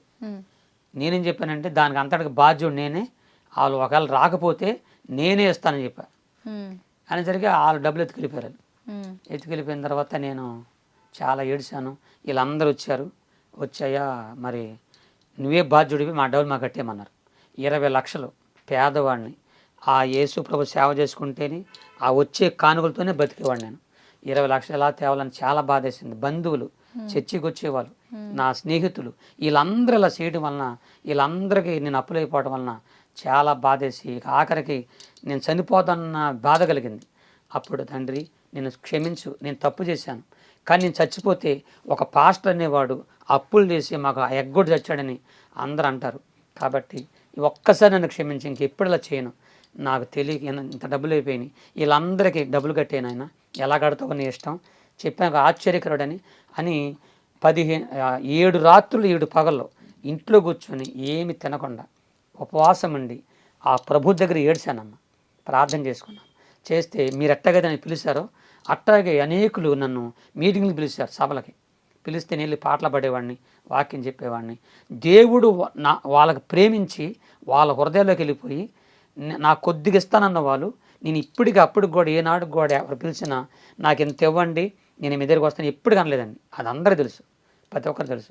వాళ్ళ ప్రేమతో నాకు ఇస్తే తప్ప వాళ్ళ సంతోషంగా వాళ్ళు నవ్వుతూ ఇస్తే నేను సంతం తీసుకుంటా. ఇప్పుడు నేను కట్టుకున్న బట్టలు కానీ, నా భార్య బిడ్డలు కానీ, నా 2 కూతురికి పిల్లలైనవి అన్నీ కూడా దేవుడు ఇచ్చినాయి. నాదంటూ నా తండ్రి సంపాదన కానీ నా తాతల సంపాదన ఏది లేదు, కేవలం యేసే ఇచ్చాడు. అప్పుడు ఏడిశాను, తండ్రి నేను అప్పులే చచ్చిపోకూడదు, నీ చేవకుండా నన్ను క్షమించు, ఇంకెప్పుడు ఇలా చేయను, వాళ్ళకి అప్పులు కట్టమంటే ఇలాగ అనేకులు పిలిచారు నన్ను. ఆంధ్ర, తెలంగాణ, మన ఇండియాలో ఉన్నటువంటి అన్ని రాష్ట్రాల్లో, పెద్ద పెద్ద పట్టణాల్లో అలా తిరుగుతూ నేను చెప్పే వాక్యాలకి, నేను చెప్పే మాటలకి, నేను చెప్పే సాక్ష్యాలకి, పాటలకి అనేకులకు అప్పటికప్పుడు వాళ్ళకి మేలు జరిగి నేను అడగకపోయినా సరే నేను ప్రార్థన చేస్తున్న వాళ్ళకి వచ్చిన చిన్న చిన్న కాలుగుని ఇచ్చేవారు. నన్ను పిలిచిన పాస్టర్ గారులు నేను అడగకముందే వాళ్ళు ఎక్కివిచ్చేవారు. అలాగా కొంత అప్పులు తీర్చాను. తర్వాత ఒకసారి నేను బాంబే మీటింగ్కి వెళ్ళాను. అక్కడ ఒక ఆయన, మన ఆంధ్ర ఆయన అంట, మన తెలుగు ఆయన. అక్కడికి వెళ్తే పాపం పిల్లల ఆయన, అయ్యా పాస్టర్ గారు నేను ఒక స్థలం కొనుక్కున్నాను, నేను వచ్చి 20 సంవత్సరాలు అయింది, ఒక స్థలం కొనుక్కున్నాను, కానీ ఇక్కడ హిందీ వారు నేను తెలుగోడని నన్ను మోసం చేసి స్థలాన్ని కబ్జా చేసి కోర్టుకు వేశారు. ఇప్పుడు ఆ స్థలం కానీ పోతే నా బిడ్డలు చచ్చిపోతాం, మేము చచ్చిపోతాం, కాబట్టి మీరు ప్రార్థన చేసి నాకు చెప్పమన్నాడు. నేను ఆయనకు ప్రార్థన చేస్తుంటే ఇప్పుడు ఇదంతా కోర్టుకు వెళ్ళిపోయింది, రేపే లాస్ట్ అండ్ ఫైనల్ జడ్జిమెంట్, కాబట్టి ప్రార్థన చెప్పమన్నాడు. నేను అలాగ ప్రార్థన చేస్తుంటే నాకు చెప్పినట్టు, దేవుడు చెప్పినట్టు, ఆయన పక్కన ఎంతమంది ఉన్నా, అవతల పక్కన ఎంతమంది ఉన్నా ఈ అబ్బాయికి నేను న్యాయం చేస్తాను అని చెప్పి నాకు అనిపించింది. చెప్పాను నేను, బాబు నువ్వు గెలుస్తావన్నా అని ప్రేయర్ చేశా. ఆ మాట చెప్పాను, నువ్వు గెలుస్తావు, దేవుడు నాకు చెప్పాడని చెప్పా. వెళ్ళిపోయాడు. వెంటనే కోర్టు వారు ఆయన తీర్పిచ్చారు, ఆయన పక్షాన్ని ఇచ్చారు, ఆయనదే స్థలం అని. వచ్చి గట్టిగా వాటేసుకుని, అయ్యా నీ మేలు మర్చిపోలేనయ్యా అని చెప్పి వెంటనే ఈ మధ్య కారు కొనుక్కున్నానయ్యా, ఆ కారు తీసుకోమని చెప్పి నా కారు తాళాలు ఎత్తున్నాడు. నీ కారు వద్దు, నాకేమన్నా. అంటే మీతో ప్రేయర్ చేయించుకున్న ఆయన క్రిస్టియనా, హిందువా? హిందూ అండి. హిందువు క్రిస్టియన్ నమ్మాడు. ఆయన వచ్చాడు మాట, తెలుసుకుని వచ్చి మరి తెలుసుకుని వచ్చారు. తెలుసుకుని వచ్చాడు మాట. ఓహో, అంటే ప్రార్థన కోసం వచ్చాడు, క్రైస్తవులుగా మారిపోవడం కాదు, అదేలేండి, ఈ ఆయనకున్న మీతో సమస్యను prayer బట్టి చేయించుకోవడానికి. అంతే అంతే. ఇస్తా అంటే ఏమంటే మీ కారు వద్దు ఏమొద్దు నాకు, నేను మీకు ప్రేయర్ చేస్తే మీకు నిజంగా మీకు మేలు జరిగితేనే ఇదిగో నా యొక్క నెంబరు, అది ఇవి ఉంటాయి కదా, మన అకౌంట్ నెంబర్ ఉంది కదా, తీసుకోండి, మీకు ఏదైనా సాయం చేయండి, మీ కారు వద్దు ఏముంది, మీ కారు తీసుకున్నాను కాదని, నాకు అలాంటి ఆశలు కోరుకోవడం నాకు, కాబట్టి తీసుకోమని చెప్పి ఈ రోజు కండి ఆ రోజు ఈ రోజు కూడా నా చేతులకు కానీ నా శరీరం కానీ ఒక్క బంగారం కానీ ఒక ఇండి ధరించనమ్మా. ఎందుకో తెలియదు, నాకు ఆ భగవంతుడు ఇవ్వలేదు. చెప్పాను నాకు ఏమొద్దు, మీరు ఏదన్నా సహాయం చేయదలిస్తే దేవుడు మీకు ప్రేరేపిస్తే నిజంగా నా ప్రార్థన వల్ల పాటల వల్ల మీకు మేలు జరిగితే సహాయం చేయమని చెప్పి నా అకౌంట్ నుంచి వెళ్ళిపోయాను. సరే వెళ్ళిపోయిన తర్వాత బ్యాంకులో కొంత సహాయం చేశాడు ఆయన. ఆ మొత్తం ఒక టైం వచ్చినప్పుడు బ్యాంకు బ్యాలెన్సు నాకు ఇచ్చిన కానుకలు అన్నీ లెక్కేసుకున్నా. 20 లక్షలు తీర్చేశారా? 21 లక్షలు వచ్చింది, దేవుడు నాకు ఇచ్చాడు. 1 లక్ష ఎక్స్ట్రా వచ్చింది. ఎంత టైంలో? అది ఒక సంవత్సరం టైంలోనే, ఒక సంవత్సరం లోపలనే 21 లక్ష ఆ భగవంతుడు నాకు ఇచ్చి, అదే ఆశ్చర్యకరుడు అండి. ఇస్తే ఆ 1 లక్ష రూపాయలు పెట్టి ఎవరికైతే 200 మందికి నేను అదే అప్పులు చేశానో వాళ్ళందరిని పిలిపించి ఇచ్చేసారా? ఒక చిన్న మీటింగ్ పెట్టి మా పాస్టర్ గారు ఒక ఆయన పిలిపించి, కొంతమంది పిలిపించి, గుడివాడలో ఉన్న పాస్టర్ని పిలిపించి మాట్లాడుకొని వాళ్ళందరి చేత, నా భార్య నా కుటుంబం చేత ఎవరైతే వాళ్ళ రసీదులు ఉంటాయన్నమాట ఎంత ఇచ్చాను వాళ్ళందరికీ ఎవరి కవర్లు పెట్టి వాళ్ళకి ఇచ్చాను, నన్ను క్షమించండి, మీకు వడ్డీ కట్టలేను, మీ డబ్బులు మీకు అసలు ఇచ్చేస్తాను చెప్పి చెప్తే వాళ్ళందరూ సంతోషపడ్డారు. ఇది మాత్రం యథార్థంగా జరిగిన సన్నివేశం. నేను ఒక్క రూపాయి కూడా కొట్టకుండా ఆ సభలో చెప్పింది అంటే ఇంకెవరికైనా మర్చిపోయినేమో, ఇంకెవరికైనా ఇవ్వలేమో ఇవ్వండి. నా మనసు ఏంటంటమ్మా, నేను భూమి మీద చనిపోకముందు నేను దేవుని ఎందుకు నమ్ముకున్నానంటే ఒకరు మోసం చేయకూడదు, నా వల్ల ఒకరు మోసపోకూడదు, నా వల్ల ఒకరు ఇబ్బంది పడకూడదు, నా వల్ల నా మాటల వల్ల కానీ నా సాక్ష్యం వల్ల కానీ నా పాటల వల్ల కానీ నా ప్రార్థన వల్ల కానీ ఎవరు నష్టపోకూడదు, అందరూ బాగుండాలి. ఎవరైనా నష్టపోతే ఆ నష్టపరిహారం ఇస్తానని చెప్పి మన సుమన్ టీవీ తరపున చెప్పుకుంటున్నాను. ఓకే, మనస్ఫూర్తి చెప్తున్నా. నేను ఎవరిని ద్రోహం ఇప్పటికి ఈ రోజుకి ఒక మతాన్ని కానీ ఒక వ్యక్తిని కానీ ఒక కుటుంబాన్ని కానీ ఒక మతాన్ని కానీ ఒక కులాన్ని కానీ ఒక దేవతా దేవుళ్ళు కానీ తర్వాత ఇంకా ఒక పాస్టర్ని కానీ నా తోటి పాస్టర్ని కానీ ఎవరిని కానీ వాళ్ళ గురించి నాకు చెడు తెలిసినా సరే ఎవరిని నా నోటి నుంచి ద్వేషించలేదు, దూషించలేదు. కారణం అందరూ ఆ దేవుడు సృష్టించిన పిల్లలు మనం. నేను ఏ సభకి వెళ్ళానమ్మా ఆ సభలో నాకు మైహోగా నేను చెప్పే మాట తెలిసానమ్మా, మన స్వమందని చెప్తున్నాను, ఇక్కడ ఉన్నటువంటి హిందూ సహోదరులందరినీ ఆ యేసయ్య దీవించాలి, ముస్లిం సహోదరుల్ని ఆ ప్రభు దీవించాలి, క్రైస్తవ సహోదరుని ప్రభు, జాతి కుల మత వర్గం భేదకుండా అందరినీ ఆ ప్రభు దీవించాలని ముందు చెప్పే మాట అది. నేను చెప్పి అందరి కోసం ప్రాణం చేసేవాడిని. ఇప్పుడు కూడా నేను చెప్పుకుంటున్నా, నేను చెప్పింది యేసు ప్రభు నాకు చేసిన మేలు చెప్పాను తప్ప నేను ఏ మతాన్ని మీరు మారండి, మత మార్పిడి కోసం మాత్రం ఈ మాట చెప్పలేదండి.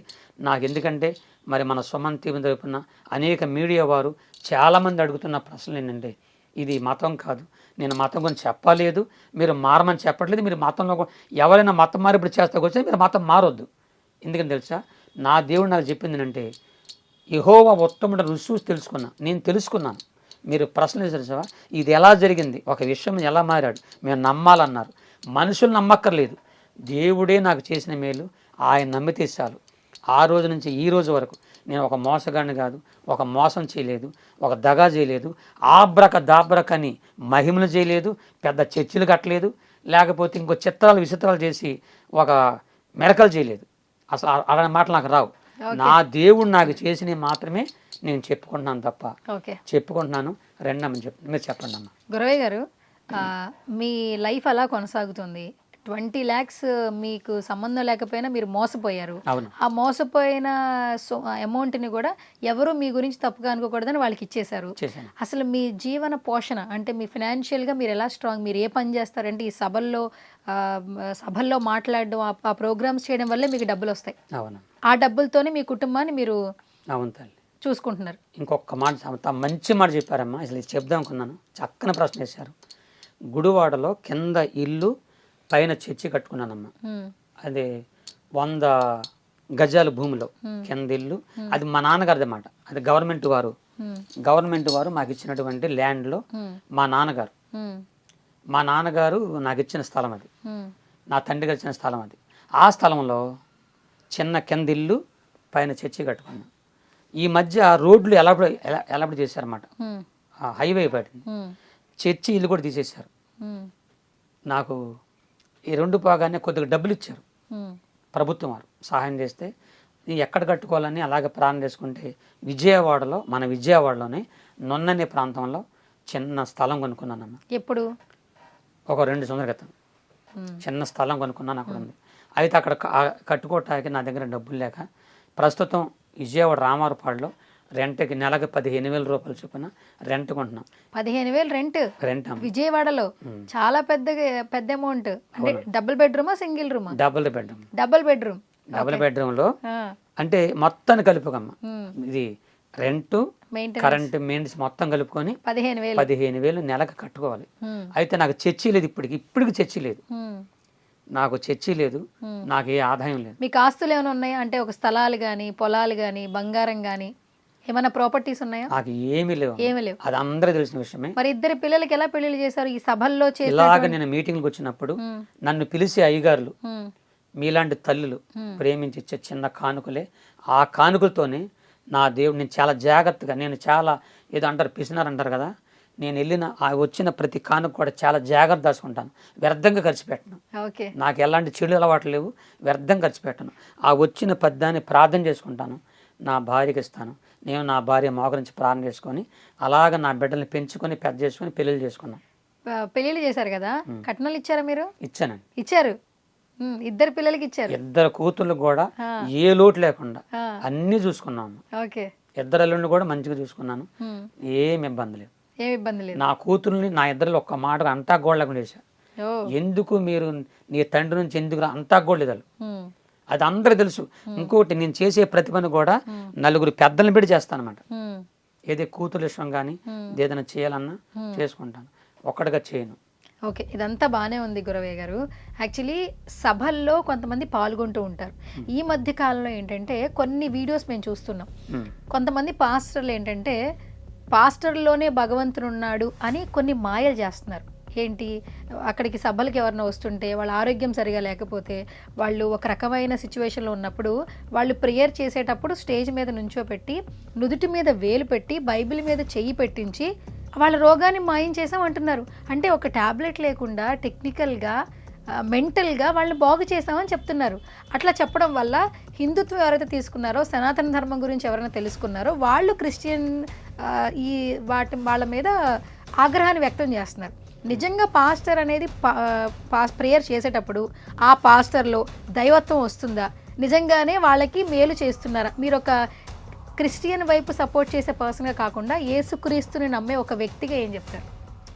నేను తమకు చెప్పేది ఒక మాట చెప్పన్నా, చాలా మంచి మాట చెప్పారు. ఎందుకంటే ఇది కావాల్సిన మాట. ఇది 40 సంవత్సరాలు 1984 నుండి 2004 వరకు నేను వెళ్ళే ప్రతి సభలో కానీ ప్రతి చర్చిలో, నేను కట్టిన చర్చిలో కానీ ఎవరికి కూడా నేను చేయబెట్టి కానీ అలా తోచినట్టు కానీ కింద పడినట్టు కానీ లేకపోతే ఇంకేదో మాయలు చేసినట్టు కానీ ఎవ్వరు నిరూపించలేరు.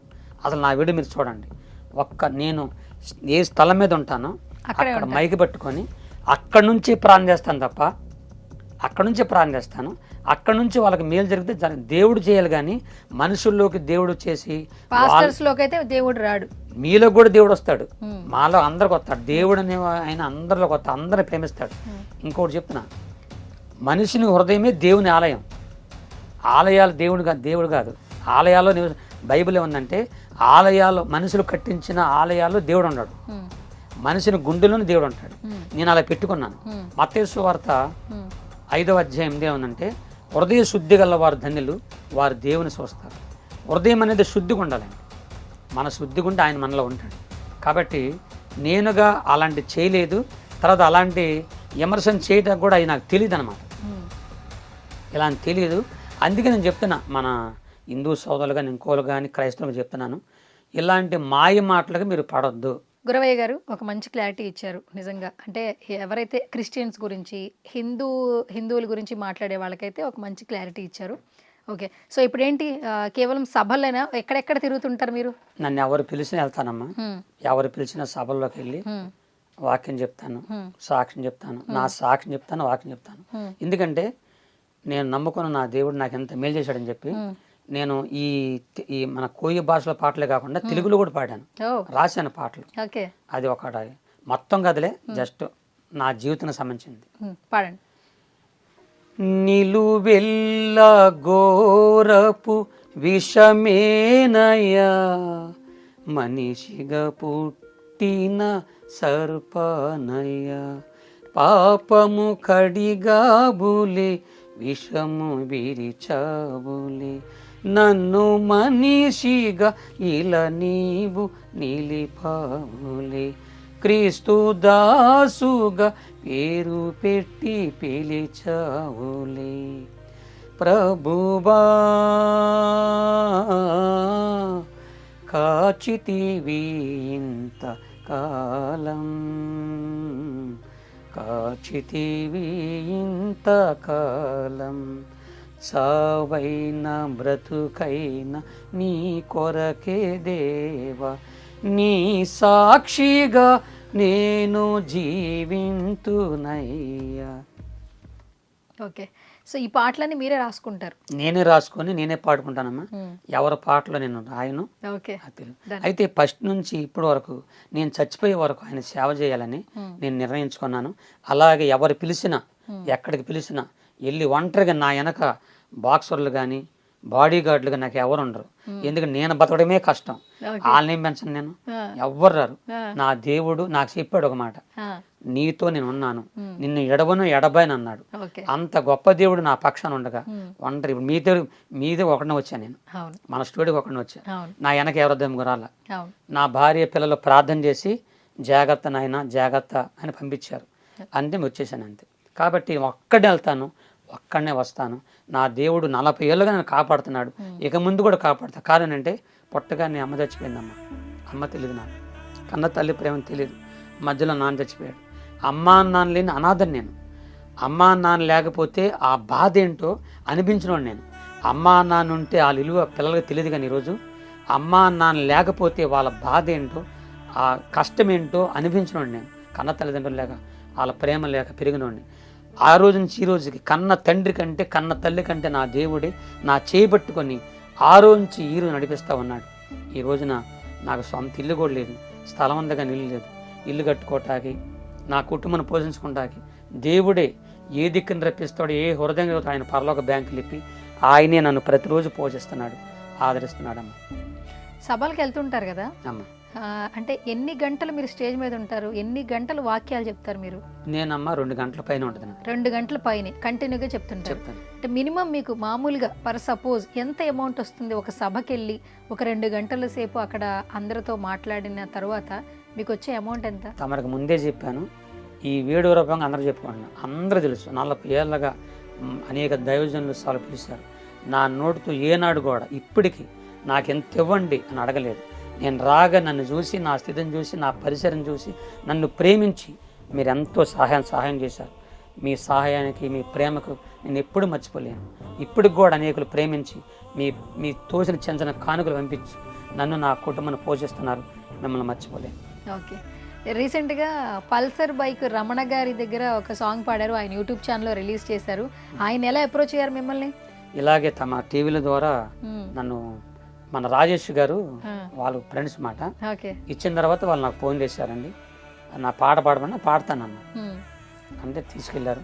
చక్కగా చాలా ప్రేమగా చూసుకున్నాడు ఆయన. రాను పోను ఖర్చులు ఇచ్చి చాలా ప్రేమగా ఇచ్చి మంచి మనీ కూడా ఇచ్చాడు. మంచి మనీ ఇచ్చారు. ఎంత మనీ ఇచ్చారని చెప్పొచ్చు? ఒక 10,000 రూపాయలు ఇచ్చారు. 10,000 రూపాయలు ఇచ్చారు పాట పాడినందుకు? అవునమ్మా. చూసుకున్నారా ఆయన యూట్యూబ్ లో? చాలా బాగా వెళ్ళింది మీరు పాడిన పాట. చూడలేదమ్మా, నేను చూడలేదు. అంటే యూట్యూబ్ ఎక్కువగా చూడరు. ఓకే, ఫోన్ మామూలుగా వాడడం వచ్చి వాడతారు. మీ వీడియోస్ కనిపిస్తూ ఉంటాయి మీకు, మీరు చూస్తున్నప్పుడు? కనిపిస్తాయమ్మా, కనిపిస్తూ ఉంటాయి. నన్ను తిట్టేవాళ్ళు కనబడతారు. నన్ను ఎక్కువ తిట్టేవాళ్ళు, అసూయపరులు కనబడతారు, కొంతమంది కనబడుతుంటారు. అవి చూసి నవ్వుకుంటాను నేను. నన్ను తిట్టేవాళ్ళని చూసి ఇప్పటికి నవ్వుకుంటా. ఎందుకంటే నా దేవుడు చెప్పింది అదే.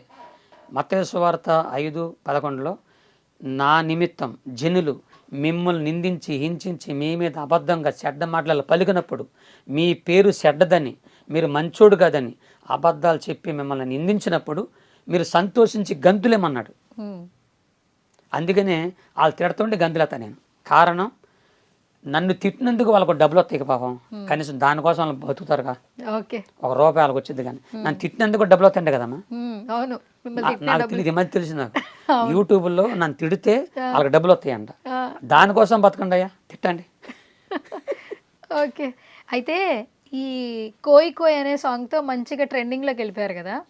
చాలా పాటలు పాడారు, కానీ ఈ పాట వల్ల చాలా బాగా వైరల్ అయ్యారు. మీరు మాలాంటి ఎంతోమంది ఇంటర్వ్యూలు చేస్తూ ఉన్నారు కదా. ఆ కోయ్ కోయ్ అనే పదం ఎక్కడి నుంచి స్టార్ట్ అయింది మీకు? అదే మా నాన్నగారు, మా బంధువులు ఇలాగా, మా నాన్నగారు పోయిన ఈ భాషని ఎవరు తీసుకొస్తారు పైకి? ఎవరన్నా మాట్లాడుకుంటారా? ఏనాటికైనా అంతరించిపోయి ఈ భాష, దీన్ని ఎవరు పైకి తీసుకొస్తారని మా నాన్న మా పెద్దలతో మాట్లాడి చూసా. ఒకసారి కాదు, చాలాసార్లు చూసా. బాధపడేవాళ్ళు. ఇది నిజంగా వాస్తవానికి అంతరించిపోయే భాష ఇది. ఎవరు పైగా ఈరోజు కొన్ని భాషలకు కూడా లిపి లేదండి, లిపి లేదు. కాబట్టి నాకు అప్పుడు అనిపించింది, ఎలాగంజని ఈ భాషని నేను పైకి తీసుకురావాలి, దీన్ని అందరితో పనికించాలి అనిపించేది నాకు మనసులో. కానీ ఎవరు పలుకుతారు? నేను వచ్చి, అమ్మ సువర్ణ గారు ఒకసారి కోయి గారు అంటారా, నన్ను పిచ్చగొట్టు కొడతారు, ఎందుకనాలని. అందుకని చెప్పి అప్పుడు నేను దేవునికి ప్రార్థన చేసుకున్నా, దేవుడా ఈ భాషని ఎలాగైనా పైకి తీసుకురావాలి అని చెప్పి ఆ దేవునిలో కలుపుకొని ఈ పాట రాశాను అనమాట. చెప్పాను కింద కూడా మా ఆడవాళ్ళు కొంతమంది డ్యాన్స్ చేస్తూ రే రేలా రే రేలా రేలా అంటుండే వెంటనే దాన్ని నేను ట్యూన్ చేసుకొని ఇక అలాగ మొత్తం రాసేసుకొని ఇక సభల్లోకి వచ్చి ఇక ప్రార్థన ప్రారంభించాను అనమాట. ఒకసారి పాడండి మా కోసం. కుర్రోయ్ మీకు అర్థమైన అర్థం కాకపోయినా భక్తులారా, కోయారే కోయ్ కోయ్ కోయా బామారి సందమామా, కోయ్ కోయ్ కోయ్ కోయ్ ఐజలక హైజక ఐజలక హైజక ఐజలక హైజక డింగర డింగర డింగర డింగర హోయ్ రే రేలా రే రేలా రేలా రే రేలా రే రేలా రేలా రేలా రేలా రే లీలా రేలా రేలా రే లీలా రేలా రేలా రే లీలా కోయా రే కోయ్ కోయ్ కోయా బామారి సందమామా, నెట్ల దేకమో జాంజగు యేసు నెట్ల దేకమో, మసిరిగాలు మంకరగాలు పింకరిగాలు జాంజగండ్రో, మస్కోట్లు మంకాళ్ళు పింకుళ్ళు జాంజగండ్రో. రండి రండియా, మసిరిగాలు మంకరగాలు పింకరిగాలు భార్య భర్త పిల్లలు అందరూ సంతోషంగా రండి. ఎక్కడికి రావాలి? మీ బాధలు మీ కష్టాలు. ఈ రోజండి మనిషికి లేనిదే సమాధానం సంతోషం ఇళ్ళల్లో లేవు. అసలు ఈ పాట మొత్తానికి అర్థమైందంటే అందరూ ఎల్లప్పుడూ సంతోషంగా ఉండండి, అందరూ హ్యాపీగా ఉండండి, డ్యాన్స్ చేయండి, మీరు దిగులు పడొద్దు. ఇప్పుడు నేను ఇలాగున్నాను, కొంతమంది నన్ను కావాలని తిడుతున్నారు.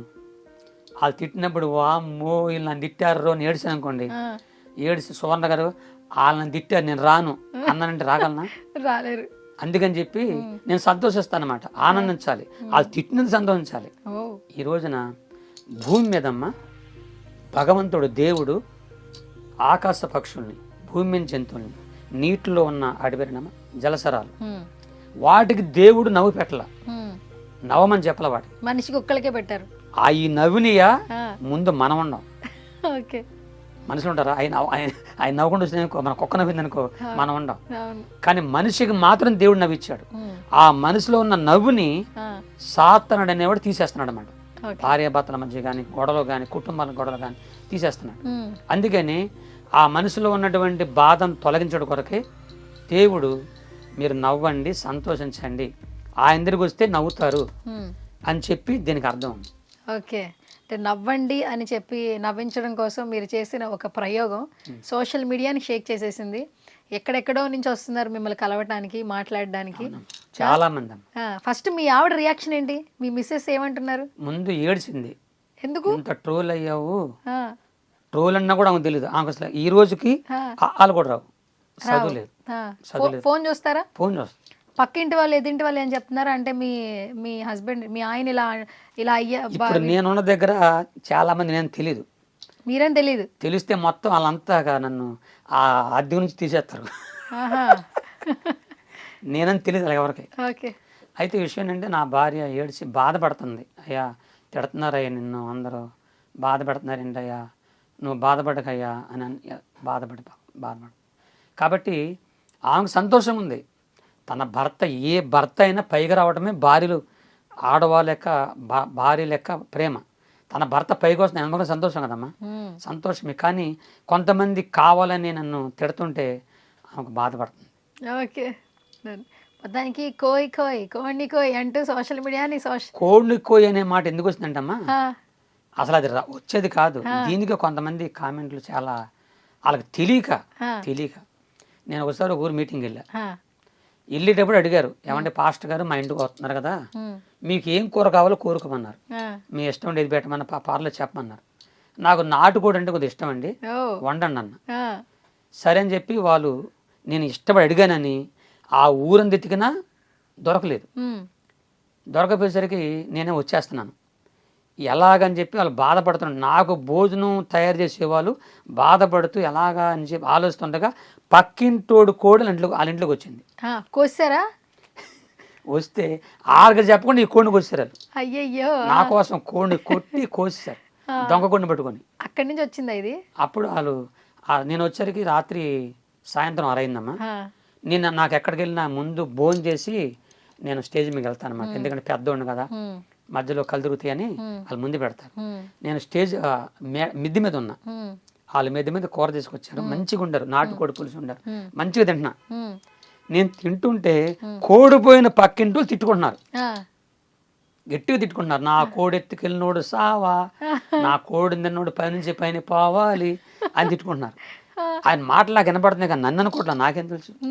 ఈ లోపల ఒక ఆ పాస్టర్ అమ్మ వచ్చి, గురప్ప గారు, అయ్యా గురప్ప అయ్యా, ఆమె తిట్టేది ఎవరని తెలుసు అంది. మిమ్మల్ని అంటే నాకెందుకు అమ్మ ఆమె సంగతి అన్న. ఆమె ఎందుకు కదా అయ్యా, ఆమె తిట్టేది నిన్నే ఉంది, ఎందుకు నన్ను ఆ దొంగ కూడా అది దానిది అది చెప్పకుండా కోసే ఉన్నారు. ఏమంటే అతిథులకి ఎవరైనా దొంగోళ్ళు పెడతారా అని చెప్తే, అసలు ఆ ఇంటికల్లా ముసలాయన ఆ సభకు వచ్చాడు. ఆయన కోడిపోయిన బాధలు ఆయన ఉన్నాడు, ఎదురుకొచ్చున్నాడు. నేను మధ్యలో కోయి కోయి కోయి అంటున్నా ఉన్నా. కోయి కోయి అంటుంటే ఆయనకు అర్థం కాక ఆ దేశంలో ఉండి కోడికోయి అన్నాడు. అక్కడ వాళ్ళందరూ కూడా కోడికోయి. ఇక అక్కడ నుంచి అలా వచ్చిందమ్మా. అలా వచ్చిందనమాట. అంటే పక్కింటి వాళ్ళ కోడి ఇటు రావడం వల్ల ఈ కోయి కోయి కోడిని కోయి వచ్చిందనమాట. అయ్యయ్యో, దానివల్ల కోయి కోయి కోయి కోయి మంచి మాట అది. కోడిని కోయినది కొద్దిగా అన్న, దాన్ని నువ్వు పాస్టర్ అయ్యింది ఎగతాలు చేస్తావా, ఏలాకోలు చేస్తావా, కొంతమంది తెలియకేదో మాట్లాడినారు. మీరు సరదా కోసమే కదా చేసి? నేను సరదాగా చేశాను తప్ప దీనివల్ల ఎవరన్నా అవమానించబడ్డానా, ఏ మతాన్ని, ఏ కులాన్ని, ఏ వర్గాన్ని అవమానించబడ్డా? నేను అవమానించలేదు. నేను నాదేది నేను పాడుకున్నా. పాపం వాళ్ళకి బాధ ఏంటో వాళ్ళ బాధలు పడిపోతున్నారు ముందు. Okay, done. గురవయ్య గారు, మీరు కోయి కోయి కోడిని కోయి విన్నాను, మీరు సభల్లో మాట్లాడేటప్పుడు విన్నాను. నాకు ఇప్పుడు మీతో ఒక 2 పాటలు పాడించుకోవాలండి. సినిమా పాటలు ఏమైనా గుర్తున్నాయా? అంటే మీరు ఎంగేజ్లో ఉన్నప్పుడు చూసిన సినిమాలు కావచ్చు, మీకు ఎప్పటికీ all the time favourite cinema ఏమైనా ఉందా? సినిమాలు ఎక్కువ చూడలేదు కానీ ఒక పాట అంటే భలే ఇష్టం నాకు. ఏంటి ఆ పాట? ఒకే కులం ఒకే మతం అందరూ ఒకటే, కాపాడే దేవుడొక్కడే, అందులకే ఆయనని పూజించాలి అనే పాట పడుతున్నాను. ఓకే, సినిమా పాటలు ఏమైనా వచ్చా? అంటే నాకు ఏంటంటే ఇలా మీరు సభల్లో మాట్లాడే మాటలు గురవయ్యే కాకుండా, కోయి కోయి పాట పాడే గురవయ్యే కాకుండా, సో మా సుమన్ టీవీ నుంచి మిమ్మల్ని కొత్తగా చూడాలనుంది మాకు. సినిమా పాటలు ఏదైనా ఒక పాటనా పాడండి. సినిమా పాటలు నాకు రావుగా, 2 లైన్లనే గుర్తుంది. ఎప్పుడు మీరు చిన్నప్పటి నుంచి ఒక్క పాట కూడా మీకు గుర్తుంది? ఎన్నో మెలడీస్ ఉన్నాయి, ఎన్నో మాస్ పాటలు ఉన్నాయి. పోనీ అవి పాడకపోయినా ఒక మంచి మెలడీ పాడండి. లేదమ్మా, సినిమా పాటలు పాడలేదు. ఇన్ని సంవత్సరాలు మీరు ఎప్పుడు సినిమా పాటలు వినలేదా? విన్నాను కానీ నేను నా హృదయం పెట్టుకోవాలి, మనసులో పెట్టుకోవాలి. పోనీ ట్యూన్ అయినా గుర్తుందా? మీ తాళంతో ట్యూన్ అన్న వేయండి, పాడద్దు. కానీ మీరు ఎలాగైనా ఒక పాట ఎలాగైనా ట్యూన్ చేయాల్సిందే సినిమాకి సంబంధించి. లేదమ్మా, మీకు ఇంతగా చెప్తారమ్మా. అంటే మీరు మొత్తం క్రైస్తవుకి సంబంధించిన పాటలే పాడతారు. నా హృదయం నిండిపోయింది అనమాట, ఇంకా వేరే అంతే నాకు రావట్లేదు. మీరే రావట్లేదు. ఓకే, సరే. ఇంకా మిమ్మల్ని నేను ఇబ్బంది పెట్టిన కానీ ట్రై చేశాను కానీ ఏం పర్లేదు. సో ఫైనల్గా ఒకసారి మీ తాళంతో కోయి కోయి సాంగ్ పాడండి.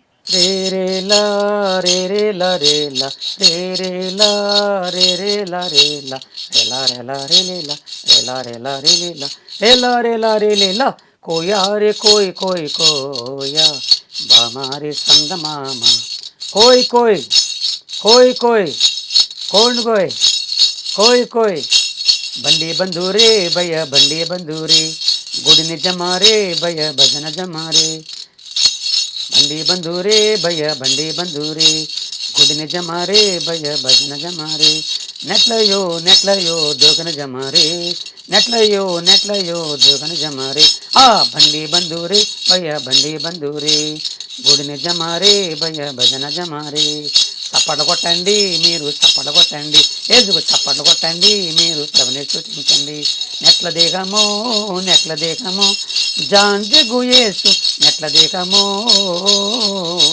మసిరిగాలు మంకరగాలు పింగిరిగాలు జాంజగండ్రో మస్కోట్లు మంకాళ్ళు పింకుళ్ళు జాంజగండ్రో కుర్రో కుర్రు. ఓకే, సో స్వీట్ అండి. సో మీ పాట బయటకు వచ్చిన తర్వాత కొన్ని మీమ్స్ ట్రోల్స్ వచ్చాయి. కొన్ని వీడియోలు చూపిస్తా, మీ రియాక్షన్ చెప్పండి. రాత్రి ఒక మీటింగ్ వెళ్తే ఆ పురుగులు వచ్చి నా నోట్లోకి వెళ్ళినాయి, 2 పురుగులు. నేను వాటిని బతిమలాడాను, బయటికి రండి రండి అన్న, మేము రాము అన్నాయి. కోపం తట్టుకోలేక మింగేశానటిని. అందుకని కొద్దిగా దగ్గు వస్తుంది, మీరేం బాధపడకండి. మరి ఈ సమయంలో నా జీవితంలో చాలా పాటలు రాశాను. 89లో ఒక పాట రాశాను, నా జీవితంలో ఫస్ట్ పాట అది. ఆ పాట పాడాలనుకుంటున్నాను. మీ అందరికి పాటల సీట్లు ఇచ్చానండి, అది 2వ పాట అది. ఆ పాట నేను పాడతాను. అమ్మా, ఒకప్పుడు నేను పాటలు పాడితే గాడిదలు కుక్కలు పందులు కూడా పరిగెత్తాయి, అలా ఉండేది నా స్వరం. ఎందుకంటే నాకు తెలుగు కూడా అంత స్పష్టంగా రాదు. అడుగు మనిషిని ఒకప్పుడు నాకు లబా దెబా దెబ లబా అనే భాషలు వచ్చు, అడుగు భాషలు వచ్చు. తెలుగు కూడా అంత స్పష్టంగా రాదు. ఈ మధ్య దేవుడు నాకు ఇచ్చిన తెలుగుది, ఆ వచ్చిన తెలుగుతో మాట్లాడుతున్నాను, అర్థం చేసుకోండి. నిజంగా మీకు దగ్గు మామూలుగా వచ్చింది కదా? ఆ దగ్గును కవర్ చేసి దోమలు మింగేశానని చెప్పారు కదా? లేదు లేదు, అది జరిగింది. నిజమా? మింగేశారా? మరి ఏం చేయను, అది మామూలు దగ్గు కాదు అది. అప్పటికే ఆ వీడియో తీయక ముందే అరగంట నుంచి దగ్గుతూనే ఉన్నా. దగ్గుతున్నారు, ఓకే సరే. అప్పుడు వేడి నీళ్ళు ఇచ్చారన్నమాట కొద్దిగా. నాకు డ్రైవింగ్ లైసెన్స్ లేదు. లైసెన్స్ లేకుండా బండి ఎలా తోలుతున్నావా? ఎక్కడ కొయ్యాలి? చేతిలో కొయ్యవయ్యా, త్వరగా త్వరగా కొయ్యవయ్యా.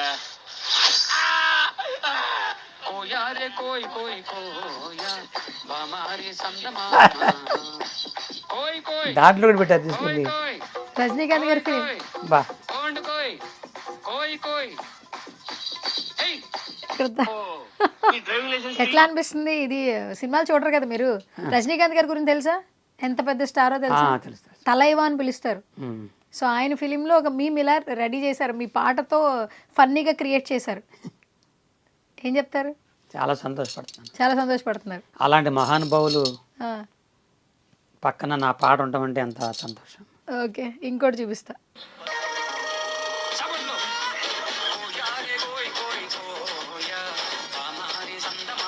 చచ్చిపోయానా?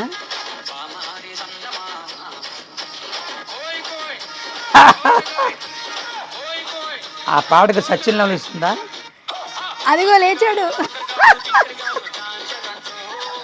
అయ్యో అయ్యో అయ్యో బలవంతాయి అందరు చూడలేనిది. ఈ ఒకసారి ఒక ప్రార్థన తీసుకెళ్లారు నన్ను, అది కూడా సమాధుల తోటలోకి తీసుకెళ్లారు. అది ఒక సమాధుల తోట అనమాట. అక్కడ తీసుకెళ్ళి నన్ను ఆ సమాధుల దగ్గరికి తీసుకెళ్ళి పాట పాడమంటున్నారు ఆ విశ్వాసాలు అందరూ. ఏంటి ఇప్పుడు చనిపోయిన వాళ్ళు లేచి వస్తారనా ఏంటి? ఎందుకు అన్నాను, ఎందుకంటే సమాధి దగ్గర అన్న ఈ పాట పాడమన్నారు, కోయి కోయి అని. పాడమంటే ఇక్కడ పాడుతుంటే అన్న, కాదయ్యా నీ పాటలు అంటే నీకు చాలా ఇష్టం, చనిపోయినానికి అబ్బో నీ ఆత్మశాంతి పాడమన్నారు. అమ్మ ఒకళ్ళు పాడితే అది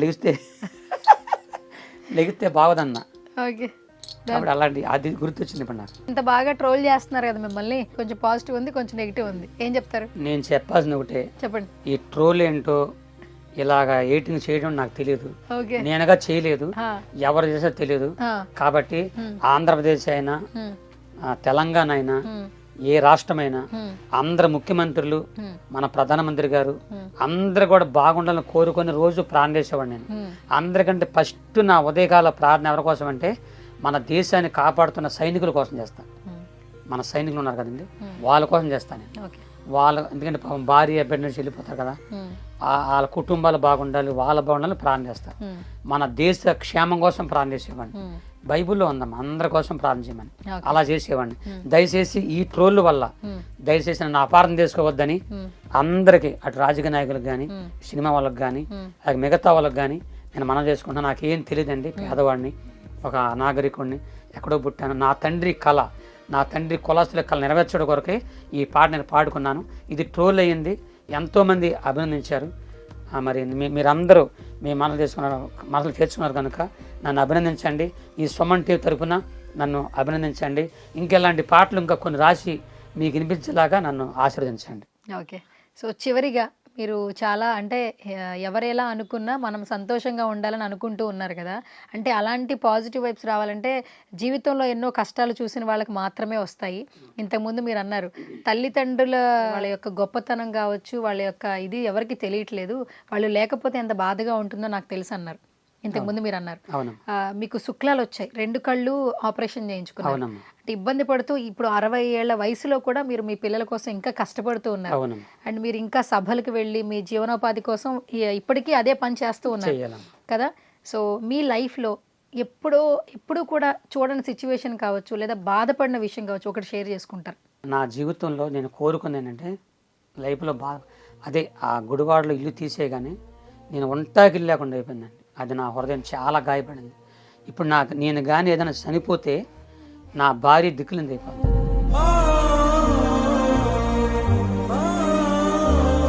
అదొక్కటే నా హృదయంలో చాలా బాధపడింది. 40 సంవత్సరాలు ఆ దేవుని సేవ చేశాను.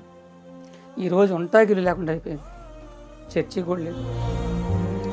నేను ఎవరిని మోసగాడినైతే మోసం లెక్క ఉండగలిగితే నేను ఏ రకంగా సంపాదించేవాడిని. నేను ఏ మోసం 20 లక్షలేమో ఒకటేమో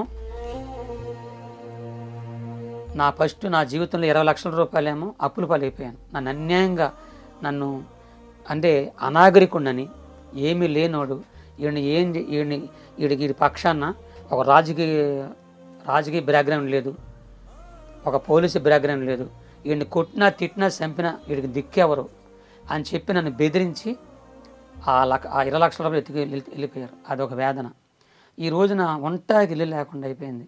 నాకు ఏదైనా జరిగితే ఈ వయసులో నా భార్యని దిక్కులేనిది అయిపోద్దని ఆ ఒక్కటే బాధమ్మ. నేను చనిపోయే లోపల ఒక ఇల్లు కట్టుకొని, ఒక చర్చి కట్టుకొని నా భార్యకి అప్పచెప్పి, అప్పుడు నేను చనిపోయినా పర్లేదు, ఎందుకంటే ఆమన్నా మంచిగా ఉంటుందని ఆశ, అంతకంటే ఏం లేదు. ఎందుకంటే అమ్మ ప్రేమ తెలియదు. నా భార్య నాకు అమ్మలాగా వచ్చింది. 2 కూతుర్ల కోసం ఎంతో కష్టపడింది. ఆమెని ఎంతగానో ప్రేమగా చూసుకుందాం అనుకున్నాను, కానీ ఈ రోజున బజార్ నిలబడ్డాను. అద్దీంట్లో ఉంటుంటే బాధగా ఉంది. వెళ్ళకపోతే జరిగేది కాదు. మీటింగ్కి వెళ్తేనే ఎవరైనా దైవజనులు విశ్వాసులు ఇచ్చిన ప్రేమ కలిగిన కానుకలు నా కుటుంబాన్ని పోషించుకుంటున్నాను. నా భార్య కోసమే నా బాధ. నేను సేవ చేస్తాను, కానీ నేను చనిపోయే ముందు ఇల్లు కట్టి నా భార్య సంతోషపడాలి. ఈ 20 లక్షల రూపాయలు ఒకటి బాధ. తర్వాత నన్ను గురించి తెలియకుండా, నన్ను అర్థం చేసుకోకుండా, నా గురించి చెడుగా మాట్లాడుతున్న తోటి పాస్టర్లు, వాళ్ళని కానీ, వాళ్ళ భార్యలను కానీ, వాళ్ళ పిల్లలను కానీ, వాళ్ళ కుటుంబాలను కానీ, వాళ్ళ గురించి నాకు చెడు తెలిసినా సరే ఏనాడు వ్యక్తిగతంగా ఎక్కడ నేను వాళ్ళ గురించి చెప్పాల, ఎవరి గురించి చెప్పాల. అలాంటి నేను వాళ్ళకి ఏం అపకారం చేసినా తెలియదు. అలాంటి వాళ్ళు నన్ను గురించి చెడు చెప్పి, నేను మీటింగ్కి వెళ్తుంటే ఆ మీటింగ్లకు వెళ్ళే వాళ్ళకి ఫోన్లు చేసి ఆయన పిలవకుండా దొంగోడు, వాడు అబద్ధికుడు అని వాళ్ళకి చెప్పి నన్ను పిలవకుండా చేస్తున్నారు. తర్వాత వాళ్ళు నన్ను పిలుస్తున్నారు. నన్ను చూసి నా ప్రేమను, నేను చెప్పే వాక్యాలు చూసి ఆశ్చర్యపోతున్నారు. ఇంత చక్కని మంచివాడు, నిజాయితీ కలిగి న్యాయం కలిగి సేవ చేస్తుంటే ఈయన గురించి ఎంత అపగరి చేస్తున్నారని చెప్పేసి ఆ పాస్టర్ గారు నన్ను అభినందిస్తున్నారు అన్నమాట.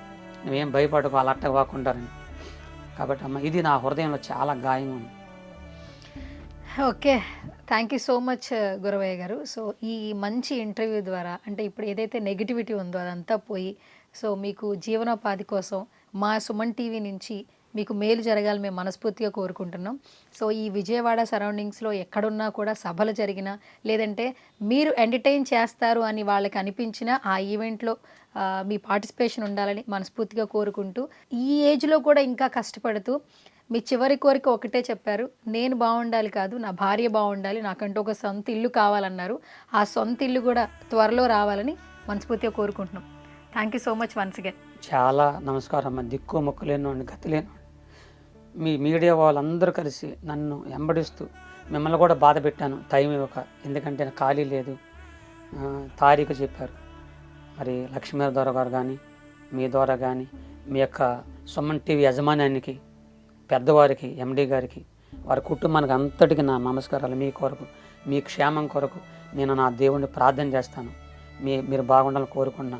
నా బాగు కోసం, నా క్షేమం కొరకు మీరు ఎంత హెల్ప్ చేస్తున్నందుకు మీకు మనిషి ముందుకు రాబోయే కాలంలో నా భార్య పిల్లల్ని, మా కుటుంబాన్ని మీకు పరిచయం చేస్తాను. Thank you so much. ఒకవేళ దేవుడు తొందరగా ఇల్లు ఇస్తే ఆ ఇల్లు ఓపెనింగ్కి మీరు వచ్చేలాగా చేస్తాను. థ్యాంక్ యూ అండి, thank you so much. So ఇప్పుడు మీకు మనం ఇంటర్వ్యూ చేసాం, మధ్యాహ్నం టైం అవుతుంది, ఆకలిస్తుందా? కోయి అని వస్తుందా? చాలా వస్తుందా? అయితే కోడిని కోసే సమయం కూడా తీసుకొచ్చేస్తున్నాం అనమాట. హ్యాపీగా ఫుడ్ తినండి, మంచిగా భోజనం చేయండి అండ్ ఆరోగ్యంగా ఉండండి. నిజంగా చాలామందికి ఇన్స్పిరేషన్. 60 ఏళ్ల వయసులో ఇంకా కష్టపడుతున్నారు అండ్ చివరి దాకా కూడా మీ భార్య గురించి ఆలోచిస్తున్నారు, పిల్లల గురించి ఆలోచిస్తున్నారు. మీకు ఇంకా మంచి జరగాలి మనస్ఫూర్తిగా కోరుకుంటున్నాం. గురవయ్య గారు, విజయవాడ వస్తే మాత్రం ఖచ్చితంగా మిమ్మల్ని కలుస్తూ ఉంటాం. Thank you.